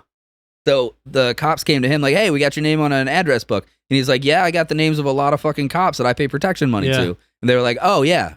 Well, we'll see you, Mark. Have a good day. Mark Hansen would remain on the suspect list indefinitely, but his connections with the mob and inside the LAPD kept him well buffered from any direct harassment.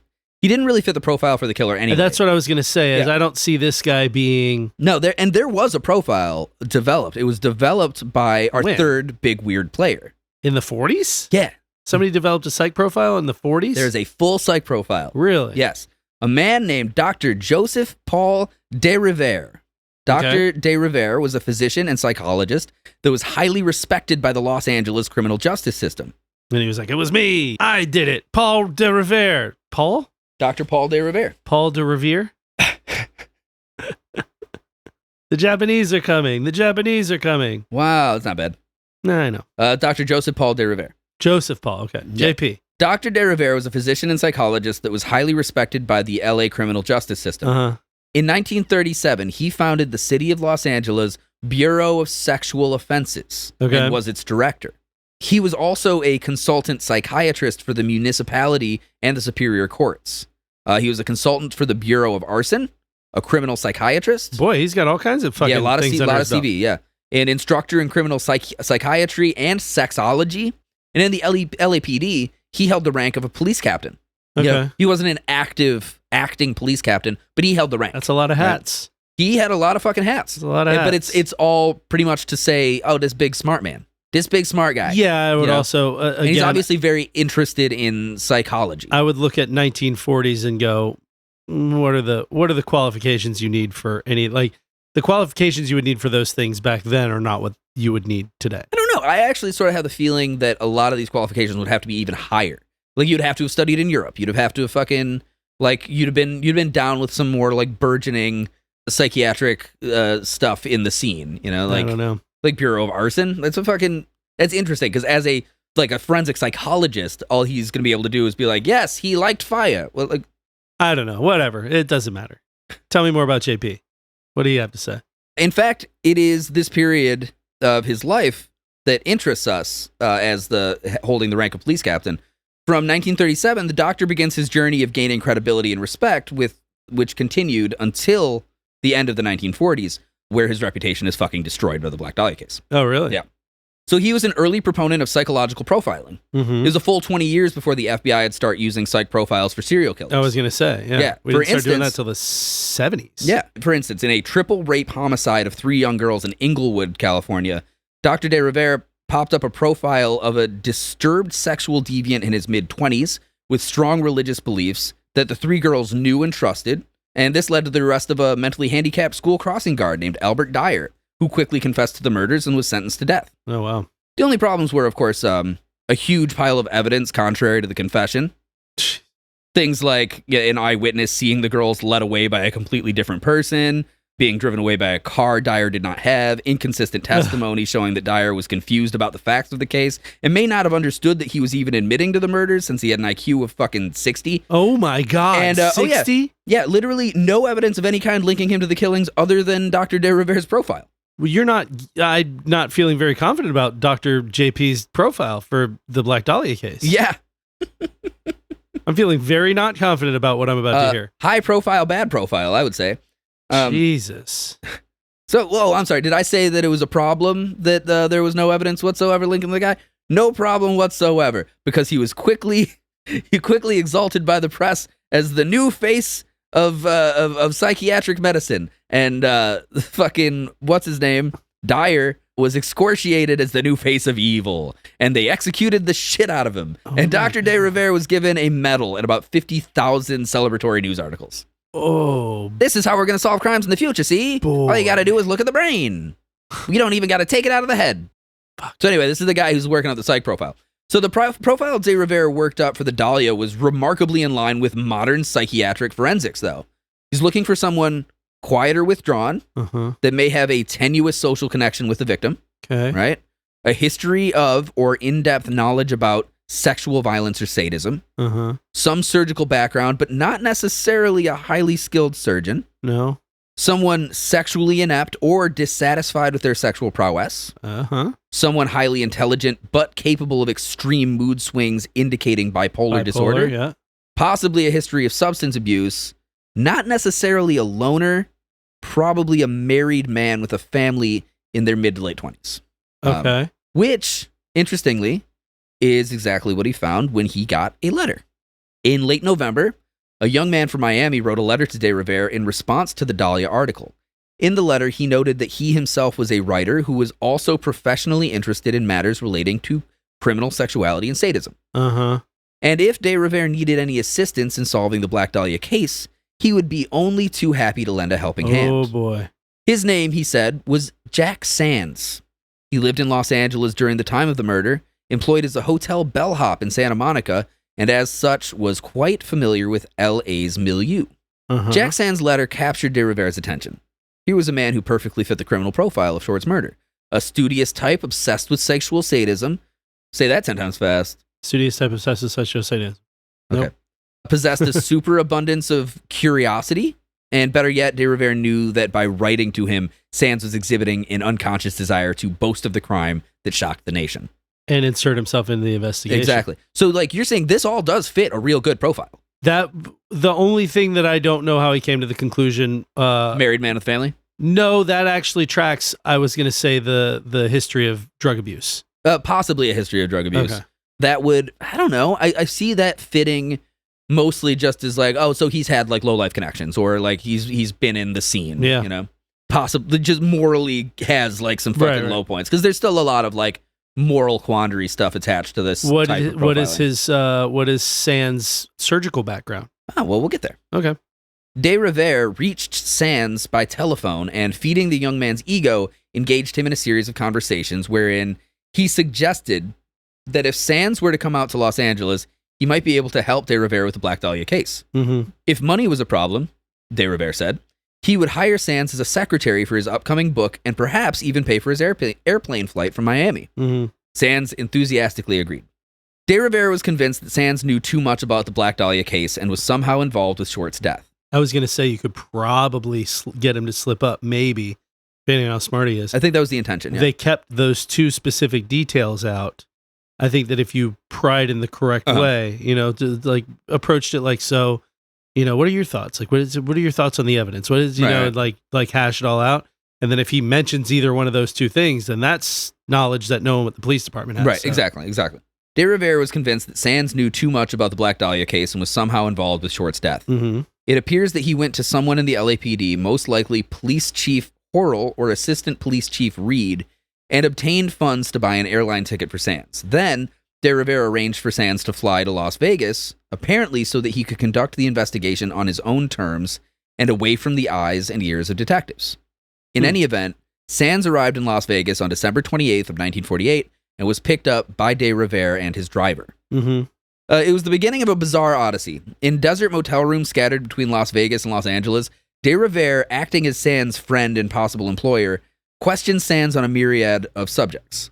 Surreptitiously recorded on sound discs, which existed, the wax, I believe, the friendly interrogation yielded the following information from Sands over the next 6 days. His real name was Leslie Dillon. Okay. He was 27 years old, and Jack Sands was his pen name.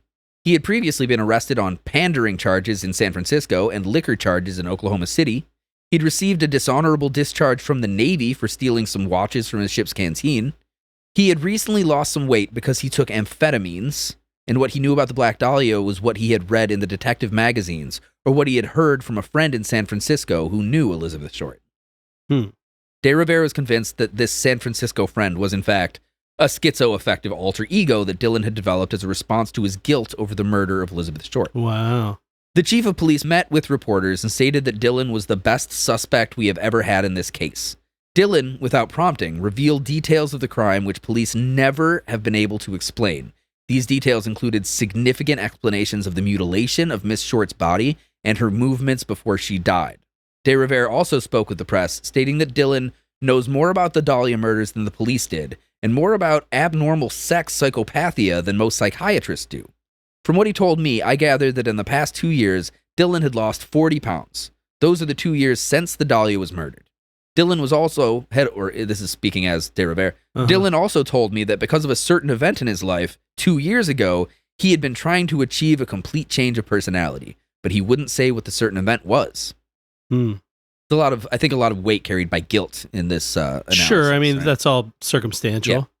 Adding fuel to De Rivera's theory, Dillon was impressively muscular, cagey, and clever, while affecting a kind of wide-eyed innocence that belied his actual demeanor, which was proven to oscillate quickly from pleasant to extremely hostile. Also, in his youth, had acted as a mortician, and discussed with the doctor at length methods of draining blood from a body and cleaning a corpse for burial. An interesting note of record is that Leslie Dillon was physically examined and was documented as possessing genitalia like that of a prepubescent boy, or what we would call these days a micropenis. Micropenis. The way you just said that was so good. Oh, micropenis. Wow. Right? I was thinking impotent. I wasn't thinking right but the sexual. Well, it's a different type of impotence. There, but but like there we are at the beginning, where like the sexual hang up that would preclude not actually like violating the body, right? like, not actually having sexual intercourse.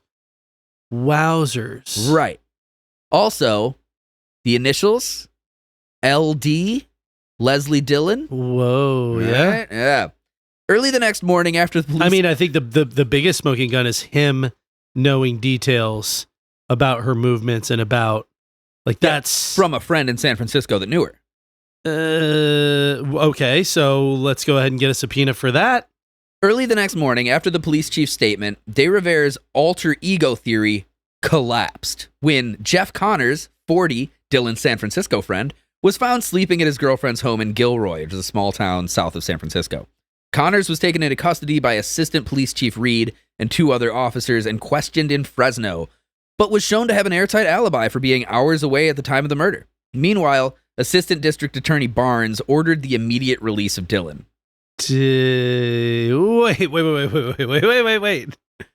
Did the friend know all the details that Dillon knew? Yeah, from being an acquaintance. But yeah, from knowing her. How would he know her movements and stuff before she died? Wasn't that one of the things the cops said that Dillon knew? Dillon knew things about her movements before she died. Oh, yes. just about necessarily that, but not like the evening of. Okay. Just okay. They were like, how would this guy know anything about where she was doing? I got you. Right. So it turns out he had a friend who had told him all about her after the murder because it was a whole big thing. And Dillon, so fascinated apparently by the murder, decided to call in and see if he could help because he's a writer, right? And he cares about this sort of thing. But he's still pretty high up on the suspect list. Oh, he's hugely high up on the suspect list. Like circumstantial, nothing. Like, they found that guy he kept talking about. All right. So meanwhile, Assistant District Attorney Barnes ordered the immediate release of Dillon. Bradley spoke again to the press. We have insufficient evidence to warrant holding Dillon. Until this morning, we thought his story was phony and that the Jeff Connors he told us about was a figment of his imagination. But then Jeff Connors was arrested in Gilroy, and now what can we do but believe Dillon? And I guess that now we'll have to sugar Dillon up a bit. Shortly before noon... Sugar him up? Yep. What does that mean? Give him cocaine?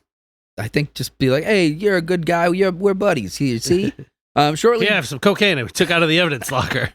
Shortly before noon, De Rivera drove over to the Highland Park police station where Dillon was being released from custody and privately spoke with him for about 15 minutes in an attempt to sugar him up. Mm-hmm. Afterwards, the 2 men walked outside to face a barrage of questions for the newspaper reporters. De Rivera, in an astonishing display of chutzpah... It's a Jewish word. Chutzpah. Chutzpah. Oh yeah, De Rivera actually turns out to be a Jew later. It's true. Oh, okay. There was like some controversy. They were like, hold on a second. He went to temple. And people are like, And he's like, what? We can't trust anything he says. I didn't do much of that. I didn't add much of that in there, but it's part of like his decline from social grace is when people are like, and also he's a Jew. Post World War II Jewish? Yeah. I feel like that's the height of like, let's take it easy on these guys. Los Angeles. Yeah. Like, Louis B. right. Mayer is running that town. Right. So anyway, De Rivera, in an astonishing display of chutzpah, denied in front of Dillon and reporters any involvement in the man's arrest. According to the Daily News, together, De Rivera and Dillon explained that they had gone to San Francisco to hunt for the man Connors, and for some reason not clear to either of them. That's where Dillon was arrested. De Rivera's like, I don't know. I thought he was we were out hunting the guy and then fucking arrested him. I don't know. Jesus. De Rivera said he hadn't the slightest idea why Dillon was taken into custody. All they wanted to do was get the man. Okay. Dillon, however, told reporters about his letter to the psychiatrist, their phone conversations, the airline ticket, and his odd road trip with De Rivera and the police. Yeah. He also vehemently denied naming Jeff Connors as the Black Dahlia killer. He said, I never said Jeff killed her. I never even said he was implicated. All I said was that Jeff knew her. Obviously not taking his little talk with De Rivera to heart. Dillon said, I've been in custody for a week. I was handcuffed as early as January 3rd, a week before my arrest was announced. I've been guarded in hotel rooms by detectives ever since. I'm going to have to talk to my attorney before I decide whether or not I'm going to sue anybody for what's been done to me. Detectives Hansen and Brown loaded Dillon's luggage into De Rivera's car. They kept him for a week without any charges? Yep. Can't do that. It's the LAPD in the 40s. Okay, fair enough. They would beat people to death. Yeah. It's not like things have changed, but Undoubtedly chagrined at having to act as bellhops for a man arrested in a debacle that had been orchestrated solely by the psychiatrist. Detectives Hanson and Brown showed some distaste for the character. And then Dylan was chauffeured by De Rivere to his aunt's house on Crenshaw Boulevard. The psychiatrist said he became interested in Dylan's correspondence with him because he was then reading the gallery proofs for his forthcoming book, The Sexual Criminal, and that Dylan's letters therefore intrigued him greatly. Dylan wrote me, the doctor said, and said that he could put the finger on the number one suspect in the murder of Elizabeth Short. That is what the doctor said Dylan said to him. Okay. Dylan said, over the phone, yeah. Okay. And then the doctor said, I've only acted in good faith, doing my duty. I was only acting scientifically. I am not a police officer. I am a doctor.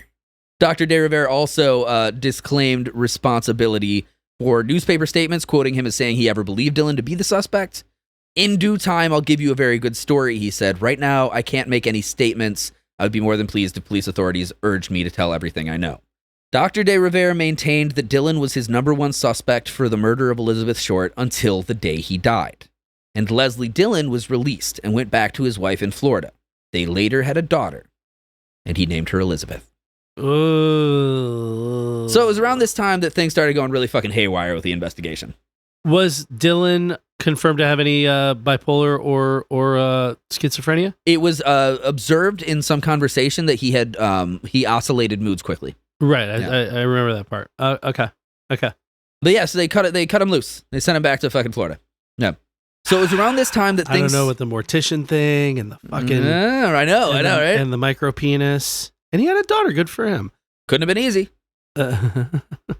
They made turkey basters back then. I think naming his daughter Elizabeth is such a fucking creep move. Wild. Especially being a number one suspect in the fucking case at a time. Actually being arrested and held as a suspect for the murder of a woman named Elizabeth, and then a few years later having a child and naming her Elizabeth is such a fucking creepy move. I mean, if you are, as the profile suggested, intelligent and all these other things, like, there's no better way to just give the cops a little fuck you, and they can't do anything about it. Right. That is such like a BTK ass move. Yeah. You know, like, yeah. That's hey guys, guess what my daughter's name is? Yeah, Elizabeth. And there's the thing, the author of the book that I was reading, Black Dahlia, Red Rose, that author investigated for like years and interviewed the daughter of Dylan, who had no idea that he was ever implicated in the Black Dahlia case. Oh wow! And like when the writer like gave her like, this isn't a case that a lot of people even know about. Yeah, nowadays. right. And everybody knows the name, like it's been mentioned in a bunch of stuff. Sure. It's in all kinds of media, you know. But when there's a metal band, good band. When the writer spoke to the daughter, Elizabeth, she'd never heard any of this, and he gave her all the evidence, and she looked through it, and her words were just like, "Why would he name me Elizabeth?" Like, do you imagine the fucking rebel? Like, and she apparently didn't even or hadn't even spoken to her father for years. Like but he was not like a violent person that she was afraid of. She just didn't like him very much. So he was kind of a creep. It's like she hadn't spoken to him in years, and then if memory serves, BTK wasn't violent toward his family at all. No, he was just kind of a creep. Yeah, he was. BTK's daughter also wrote a book. A little bit of a weird guy, and had normal sex with his wife and normal interactions with his kids. Yeah, his wife had like implications of his perversions. She'd find like weird magazines and shit like that. Yeah. But she'd have him like pray it away. You know? Right. And then he would go do this weird shit. Yeah. So I mean, to say he wasn't a violent guy or whatever toward his family, there are a ton of serial killers like that. Oh yeah, that's the number one indication of a serial killer. Really. You don't get to keep killing people if you get caught for being weird. You know? Gary Ridgway, I think, was married to a couple different women during the course of the Green River Killer. Yeah, during the course of him killing 50, 60 fucking different women. Yeah. Also, he played guitar for was it Rush? Gary Ridgway? Oh, it was Andy Ridgway. Jesus. No, wait, Alex Summers is Rush. Fuck, I'm thinking Andy Ridgway is the Police? Fuck me. No, that's not the Police. Hold on a second. Andy Ridgway. No, I went to school with a kid named Andy Ridgway. Never mind. Cut this whole part. No, absolutely not. Do not cut it. God damn it. Fuck me. That's funny as shit. So around this time, after Dylan gets cut back to Florida, the whole investigation starts to fucking just go nuts. Yeah, too many false flags, too many false confessions, too much time had passed now. We're like 2 years with the Dahlia in the paper every day with a new theory and a new angle. Uh. Some interview with a former boyfriend or some shit pops up every day, or there's a report on a cover-up. De Rivera was pulled from the case and barred from even interacting with LAPD investigations in the future, effectively shutting down his career, and was told in But no I thought he was uncertain... a police captain. Yeah, not anymore. He was told in no uncertain terms by an LAPD strong-arm man not to discuss To turn in his badge and his gun. Yeah. Get the hell out of my office. Turn in your pen and your fucking... The mayor's up my ass. Turn in your pen and your clipboard. You're out of here. The mayor's up my... Is that Joe Pantoliano? So yeah, this is like LAPD strong. You're out of control, De Rivera. Turn in your badge and your gun. That's a pretty good Pantoliano, actually. So like, yeah, an LAPD like tough guy, one of the cops that would like take you out back and beat the shit out of you for something, like goes to his house and tells him in no uncertain terms not to discuss the Dahlia case. Uh-huh. And with the quote given by De Rivera, lest an accident befall him. Whoa. Yeah. Okay. Like, hey, how'd you keep your fucking mouth shut lest an accident befalls you? That's some mob shit right there. Yeah. You ever see a movie? We wouldn't want nothing to happen to you, you know? Yeah, Or like one of your loved ones or something. You ever see the flick Mulholland Falls? No. Mulholland Falls is cool. It's Chaz Palminteri and Nick Nolte. Okay, but yeah, it's all set in the same time period. It's got like some Black Dahlia connotations. I was thinking Julianne Moore, but isn't that Mulholland Drive? That's Mulholland Drive. Julianne Moore isn't in Mulholland Drive. You're thinking Magnolia. Magnolia, Anyway, which came out around the same time. great as Mulholland movie. Drive. But the Mulholland Falls Is it? the whole what Magnolia? Yeah. Magnolia fucking rules. It's okay. It's like a masterpiece. What are you talking about? You out of your mind? I used to when it first came out, I thought it was fucking brilliant. It is Paul Thomas Anderson, our friend Paul Thomas Anderson, friend of the show. Friend of the show, Paul Thomas Anderson. Wait, why is he friend of the show? Because of we covered his dad, Who was his dad? Ernie Anderson, Sven Gulli. Oh, that's right. Yeah, You know, it's a weird one. it's a good movie. It's like everyone knows it's a good movie. You're out of your mind. Okay. But Mulholland Falls is about like some LAPD tough guys they call the Hat Squad, and it's called Mulholland Falls because they'll take these guys up to the top of Mulholland Drive, which is like on a cliff, and they'll fucking smack Toss the 'em shit off the out of cliff. them and toss them off the falls. Yeah, Okay. yeah, they'll just kind of roll. It's not like to the You death. but- falls Yeah. off the cliff. yeah, exactly. Falls down. So yeah, one of those guys, Nick Nolte, comes and he says, "Hey, lest an accident befalls you." And Nick Nolte's got a gritter. No, he's voice. way more like this. Is he? Yeah, my I thought favorite it- Nick Nolte is from the movie The Warrior. You ever see that one? The UFC movie. No, what's the one Like where Tom Hardy and what's the one where he's the bear? he's the bear. Open season. There's this great And then quote. what's his name is the deer? Ashton Kutcher In is the- the deer in the movie Open Season. In the movie Warrior, he plays like Tom Hardy and Joel Edgerton's dad, who's like an alcoholic that has like 1,000 days sober or something. And some shit happens where he relapses. But his like thing is like an old man is he likes to listen to like, Moby Dick on tape, Okay. right? And he's listening to Moby Dick on tape and fucking just drinking whiskey out of the bottle. And this shot of him where he goes, "Turn this ship around, you madman." Anyhow, moving on. So yeah, the fucking De Rivera is out under threat of physical damage. Aggie Underwood gets pulled off of the crimes desk and moved up to editor, where she remains for 17 years, very conspicuously ending any and all probing into the Dahlia case. Huh. So the editor of the paper gets the boot, and she gets promoted away from her investigation and then ends the investigation. Interesting. Hey, Even- just FYI, the bear in Open Season is actually voiced by Martin Lawrence. I believe Nick Nolte voiced the bear in the movie Over the Hedge. I'm going to check on that though. Even the gangster squad, who are the famed hunters of LA crime boss Mickey Cohen, who had been thrown in with homicide Mhm. to assist with the Black Dahlia, they were pulled off of the case. Yeah, why? I mean, those guys are probably great detectives. I mean, they might be. They get to beat the shit out of people and fucking, like, who'd kill the black smack? Hit you with a fucking, like, a little leather bag full of sand. Or listen, if we were going to saw a lady in half and leave her in a parking lot, how would we do it? Let's start from there, and then we'll start narrowing down suspects, huh? You know who might have done it? Mickey Me. Cohen. Mickey Cohen, the gangster. Somebody talk to Johnny Stompanato. So even the gangster squad gets pulled off the thing. A grand jury is called.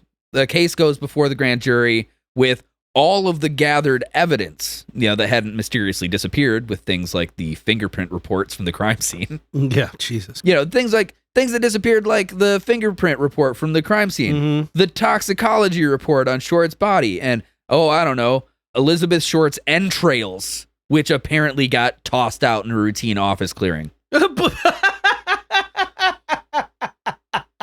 What? Yeah. Toxicology report, fingerprint report, and... we got like 5 boxes of entrails in there. We don't need... look, there's too many entrails. So toss these out. What? A routine office cleaning? Yep. So toxicology report, fingerprint report, and entrails. Yeah. Yeah. All that's like when you... That's gone. like when you're going through the garage and you like have too many extension cords. Yeah, no, I routinely throw away the toxicology report to the most famous murder in the city. No, that's bad. Yeah, that's bad police. That's real bad. The grand jury heard testimony from Elizabeth's sister, from her former roommates, from De Rivere, from several ex-boyfriends, and even Mark Hansen before calling a recess for the year of 1949.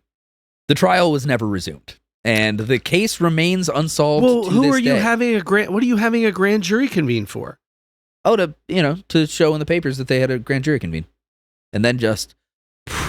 What I'm saying is normally the way that legal proceedings go is you convene a grand jury to say, hey, look, this is the person we think did it. Here's all the evidence. Is it enough to bring charges? Yeah. If you don't have a person and you lost half the evidence, what the fuck is the point? To show in the papers that they had convened one. That sounds good. Looks good. Looks good on the LAPD's shining reputation. It went all the way to the grand jury.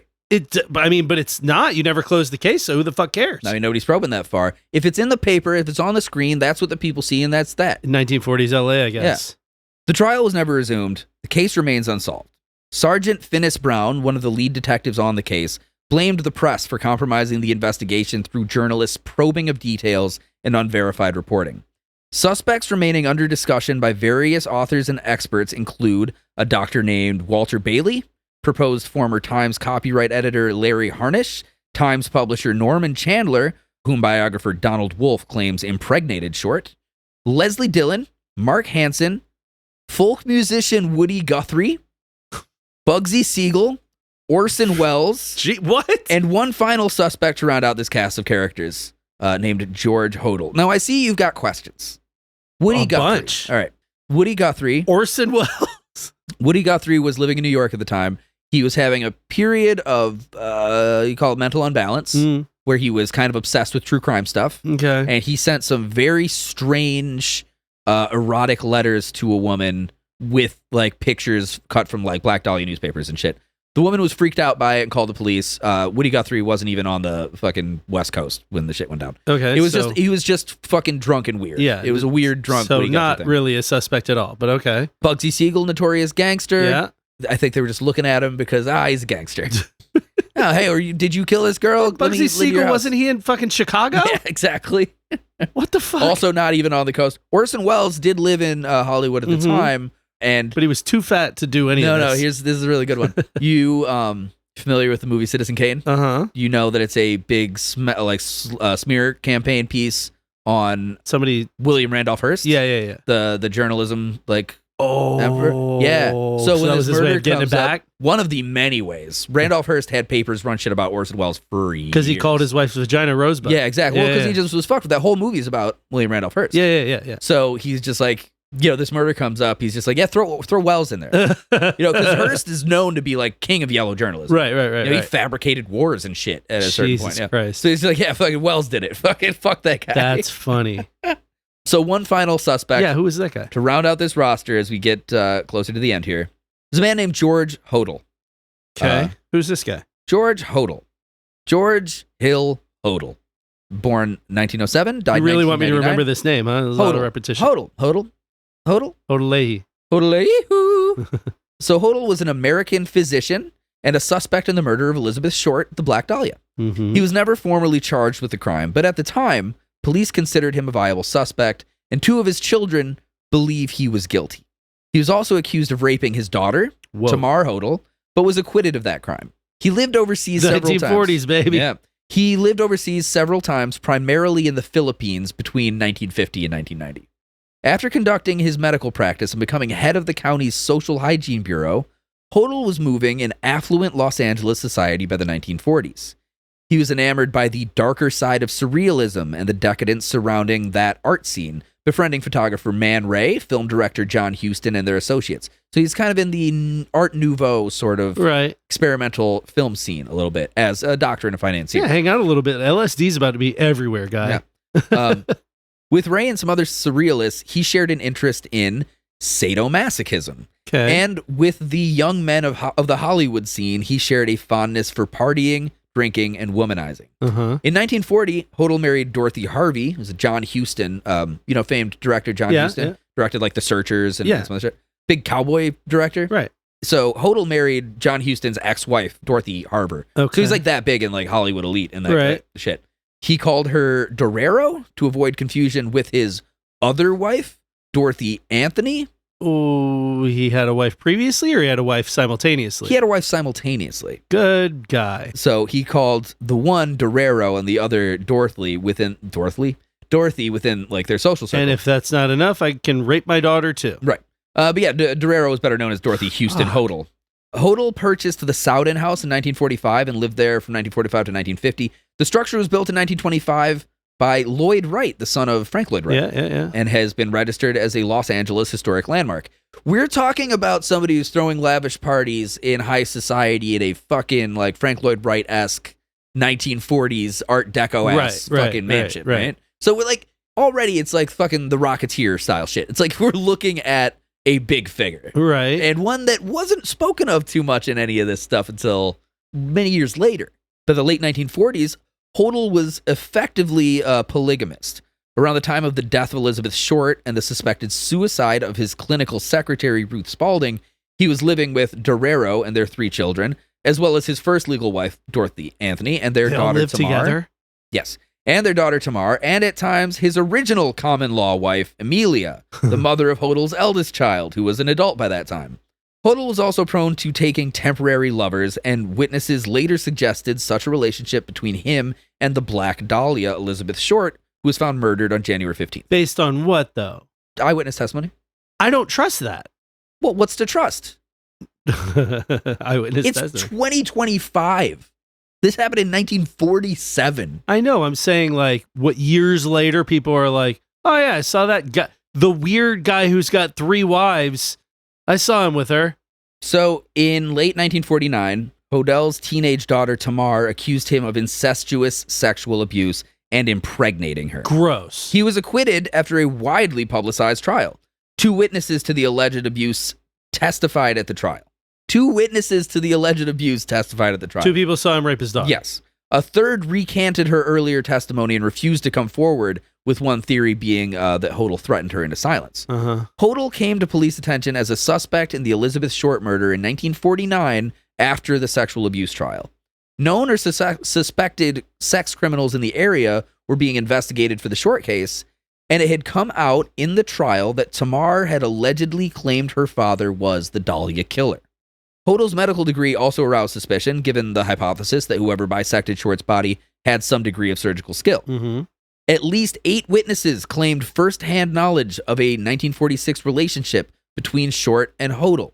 Okay, 8 people is all right. It lends it more credibility. The full details of the investigation came to light only in 2003 when a George Hodel Black Dahlia file was discovered in archives at the Los Angeles County District Attorney's Office. So they had a file on it. Yes.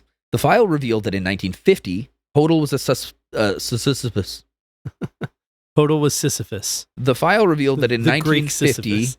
Hodel was a suspect of the Dahlia murder. His Hollywood residence was electronically bugged by an 18-man DA LAPD task force between February 15th and March 27th, 1950. So post-grand jury, right?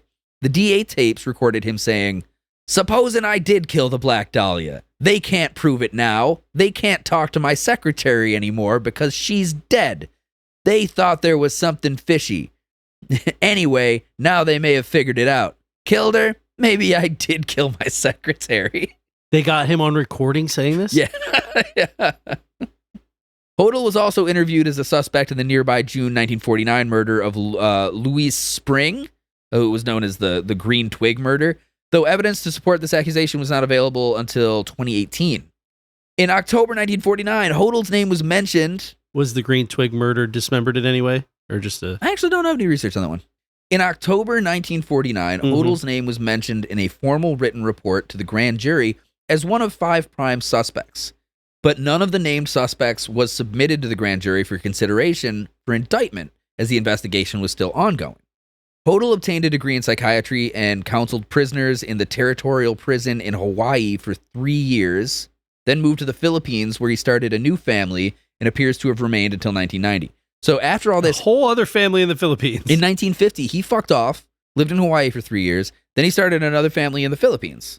Huh. And then he returned to the U.S. in 1990, finally dying in 99 in San Francisco without charges ever being filed. Okay. However, his son, Steve Hodel, has written that he believes Hodel re-entered the United States multiple times each year from 1958 through 1988, and specifically in 1966 to 1969, to commit more murders and then return to the Philippines.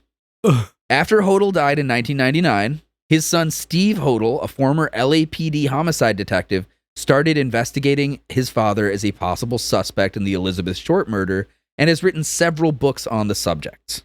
The memoirs of his granddaughter, Fawn Hodel, were loosely adapted into I Am the Night, a 2019 TNT drama miniseries featuring Chris Pine. And that is the end of my investigation into the Black Dahlia. Holy shit.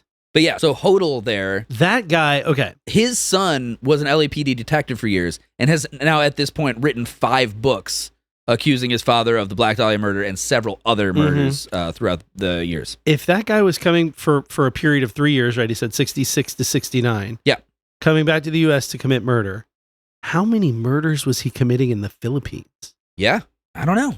If he was... None, maybe. It's not usually how that goes. I mean, maybe with serial killers. If he was responsible for... But then again, there's no...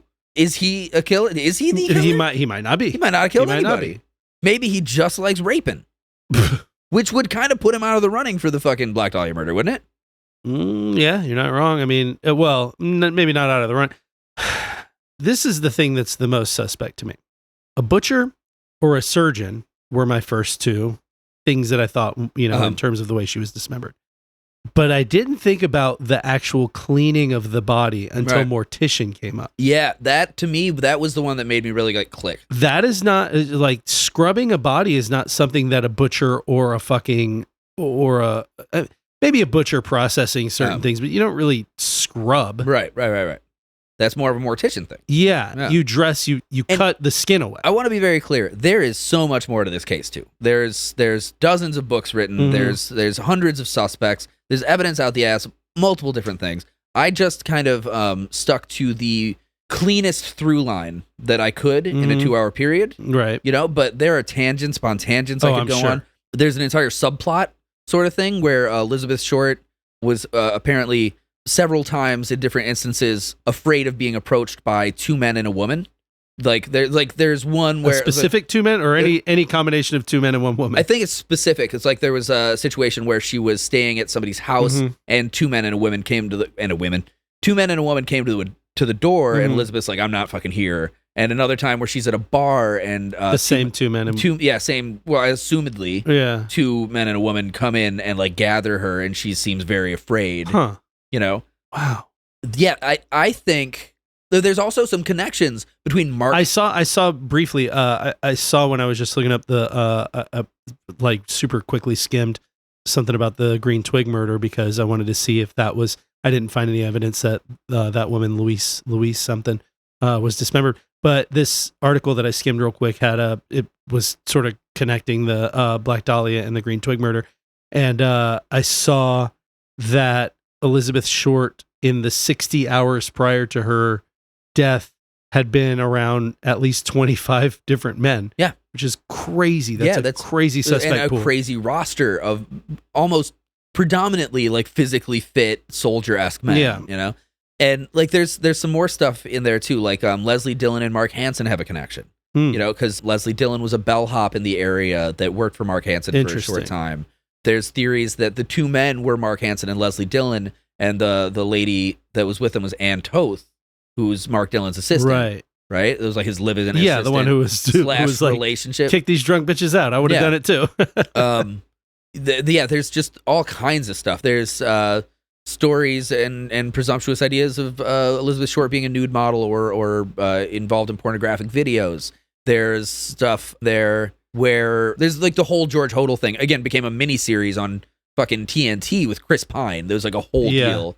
It's been written into multiple books. There's so many different ways we could go. It certainly seems like so many things are potentially at play here, just based off of her sort of. She was living a transient life, but trying to present herself as a not transient person, right? And the amount she was going out and all that stuff would certainly in that time period in LA would have certainly exposed her to an underbelly of society. Of course, yeah. Which makes it not hard to imagine that she would do pornographic films or snuff films or some kind of weird shit, to make a few bucks. Wow, that was a roller coaster, man.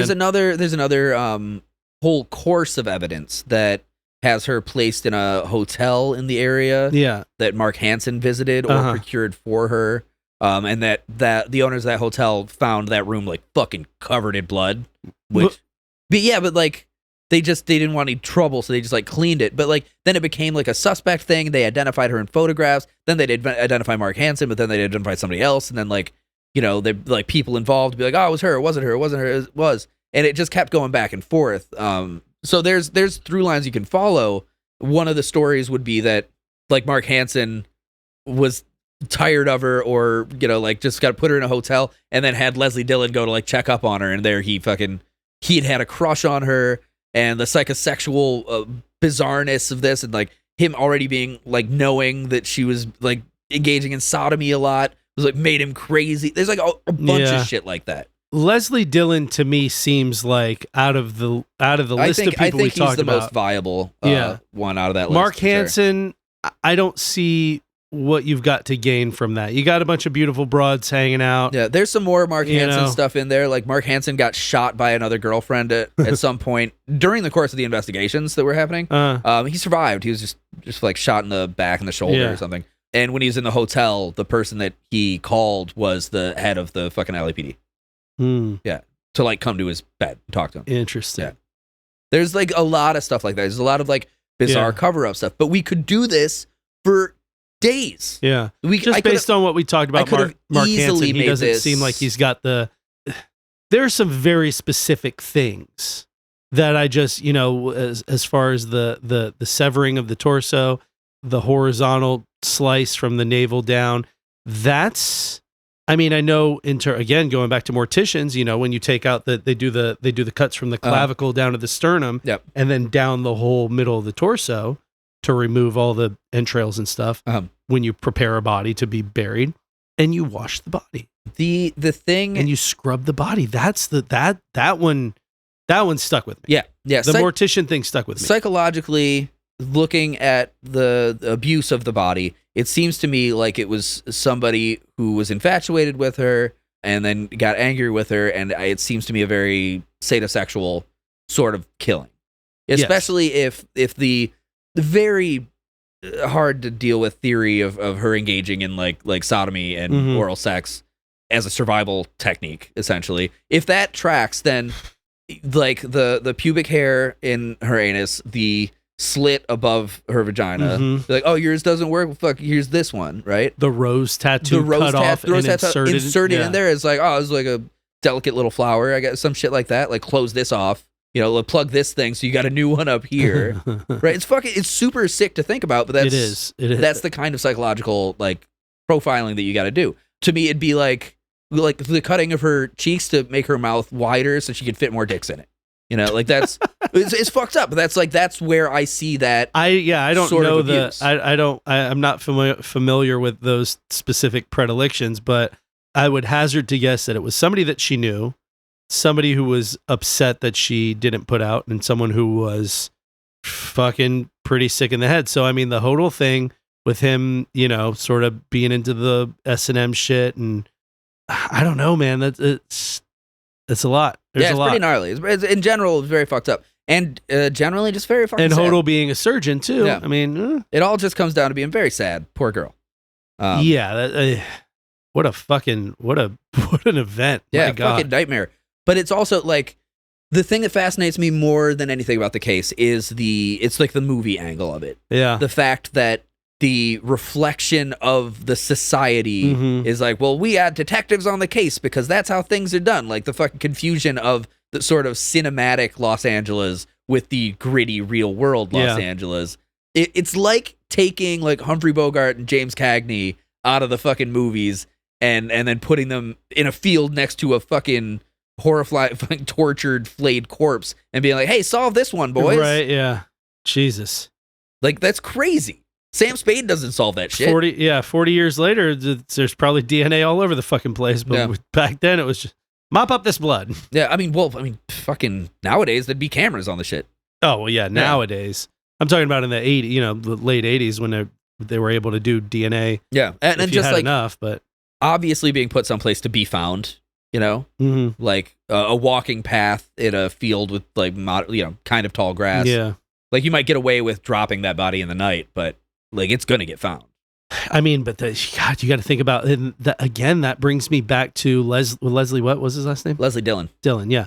Brings me back to Leslie Dillon. And the marks on like her pubic mound, like the D and the E, F, or L. Leslie Dillon, with the whole naming his daughter Elizabeth, shows a kind of brazenness that, oh yeah, I'm going to load her up in my car and go put her in a field. Because that's people get caught doing that shit. You know how many fucking killers get caught trying to transport a body? There's just such a perversity to that idea of like being involved in the or not being involved, but at least being like a suspect in the murder of someone named Elizabeth and then naming your kid that. That's perverse.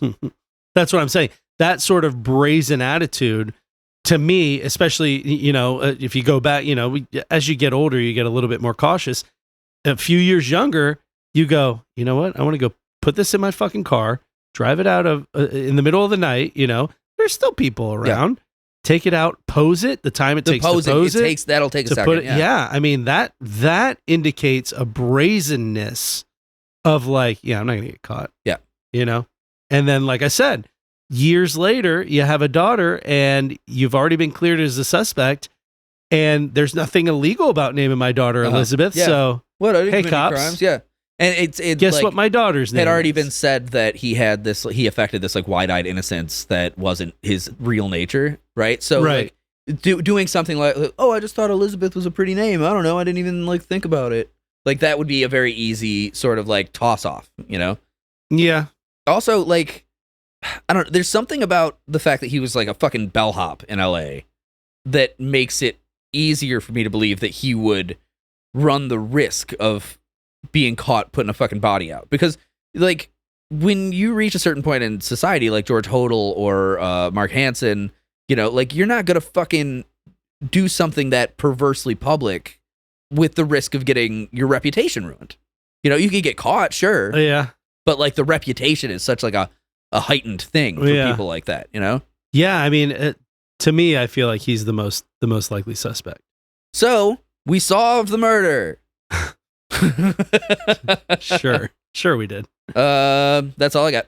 So I'm horrified, and I'm just gonna go, I don't know, curl up in a ball and sleep somewhere. Cool. If you like this episode, the best way you can tell us is get on whatever app you're listening to and give us 5 stars. Leave us a review if you can, if whatever you're listening to allows that. Apple Podcasts is the big one. We like reviews on Apple Podcasts. That does something for our algorithm, and it's nice. So if you're listening on Apple Podcasts and you're liking it, then please leave us a good review. Beyond that, send us a message if there's a topic you think we should cover, or if you want to be like, I don't know, you guys like cheesecake, I'll send you a cheesecake. That's we're into that. So that's deleteeverythingpodcast@gmail.com. If you want more Delete Everything podcast, we've got Patreon. We do a bonus episode every single week. It's about 45 extra minutes of us being idiots. And that's patreon.com/Delete Everything podcast. Instagram, you'll see pictures of this show and any other show. So Delete Everything podcast, you can find us there. And just a reminder, in I don't know, like 2-3 weeks, we're going to be doing our 1-year anniversary live show on YouTube Live. We will have the details, time, and all that stuff next week for you. So until then, bye. Right.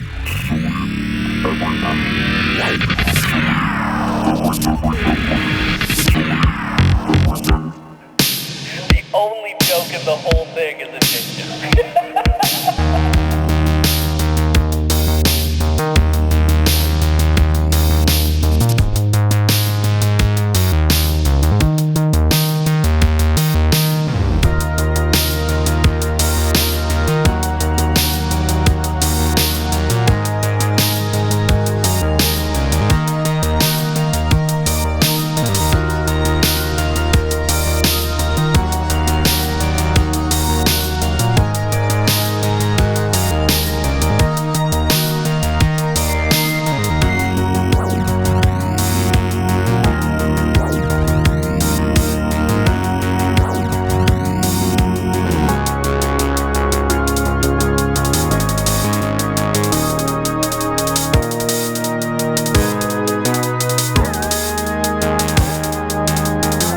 I was jamming it in there 3 whole minutes.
Hey, you mind if I put this cigar inside your cooter?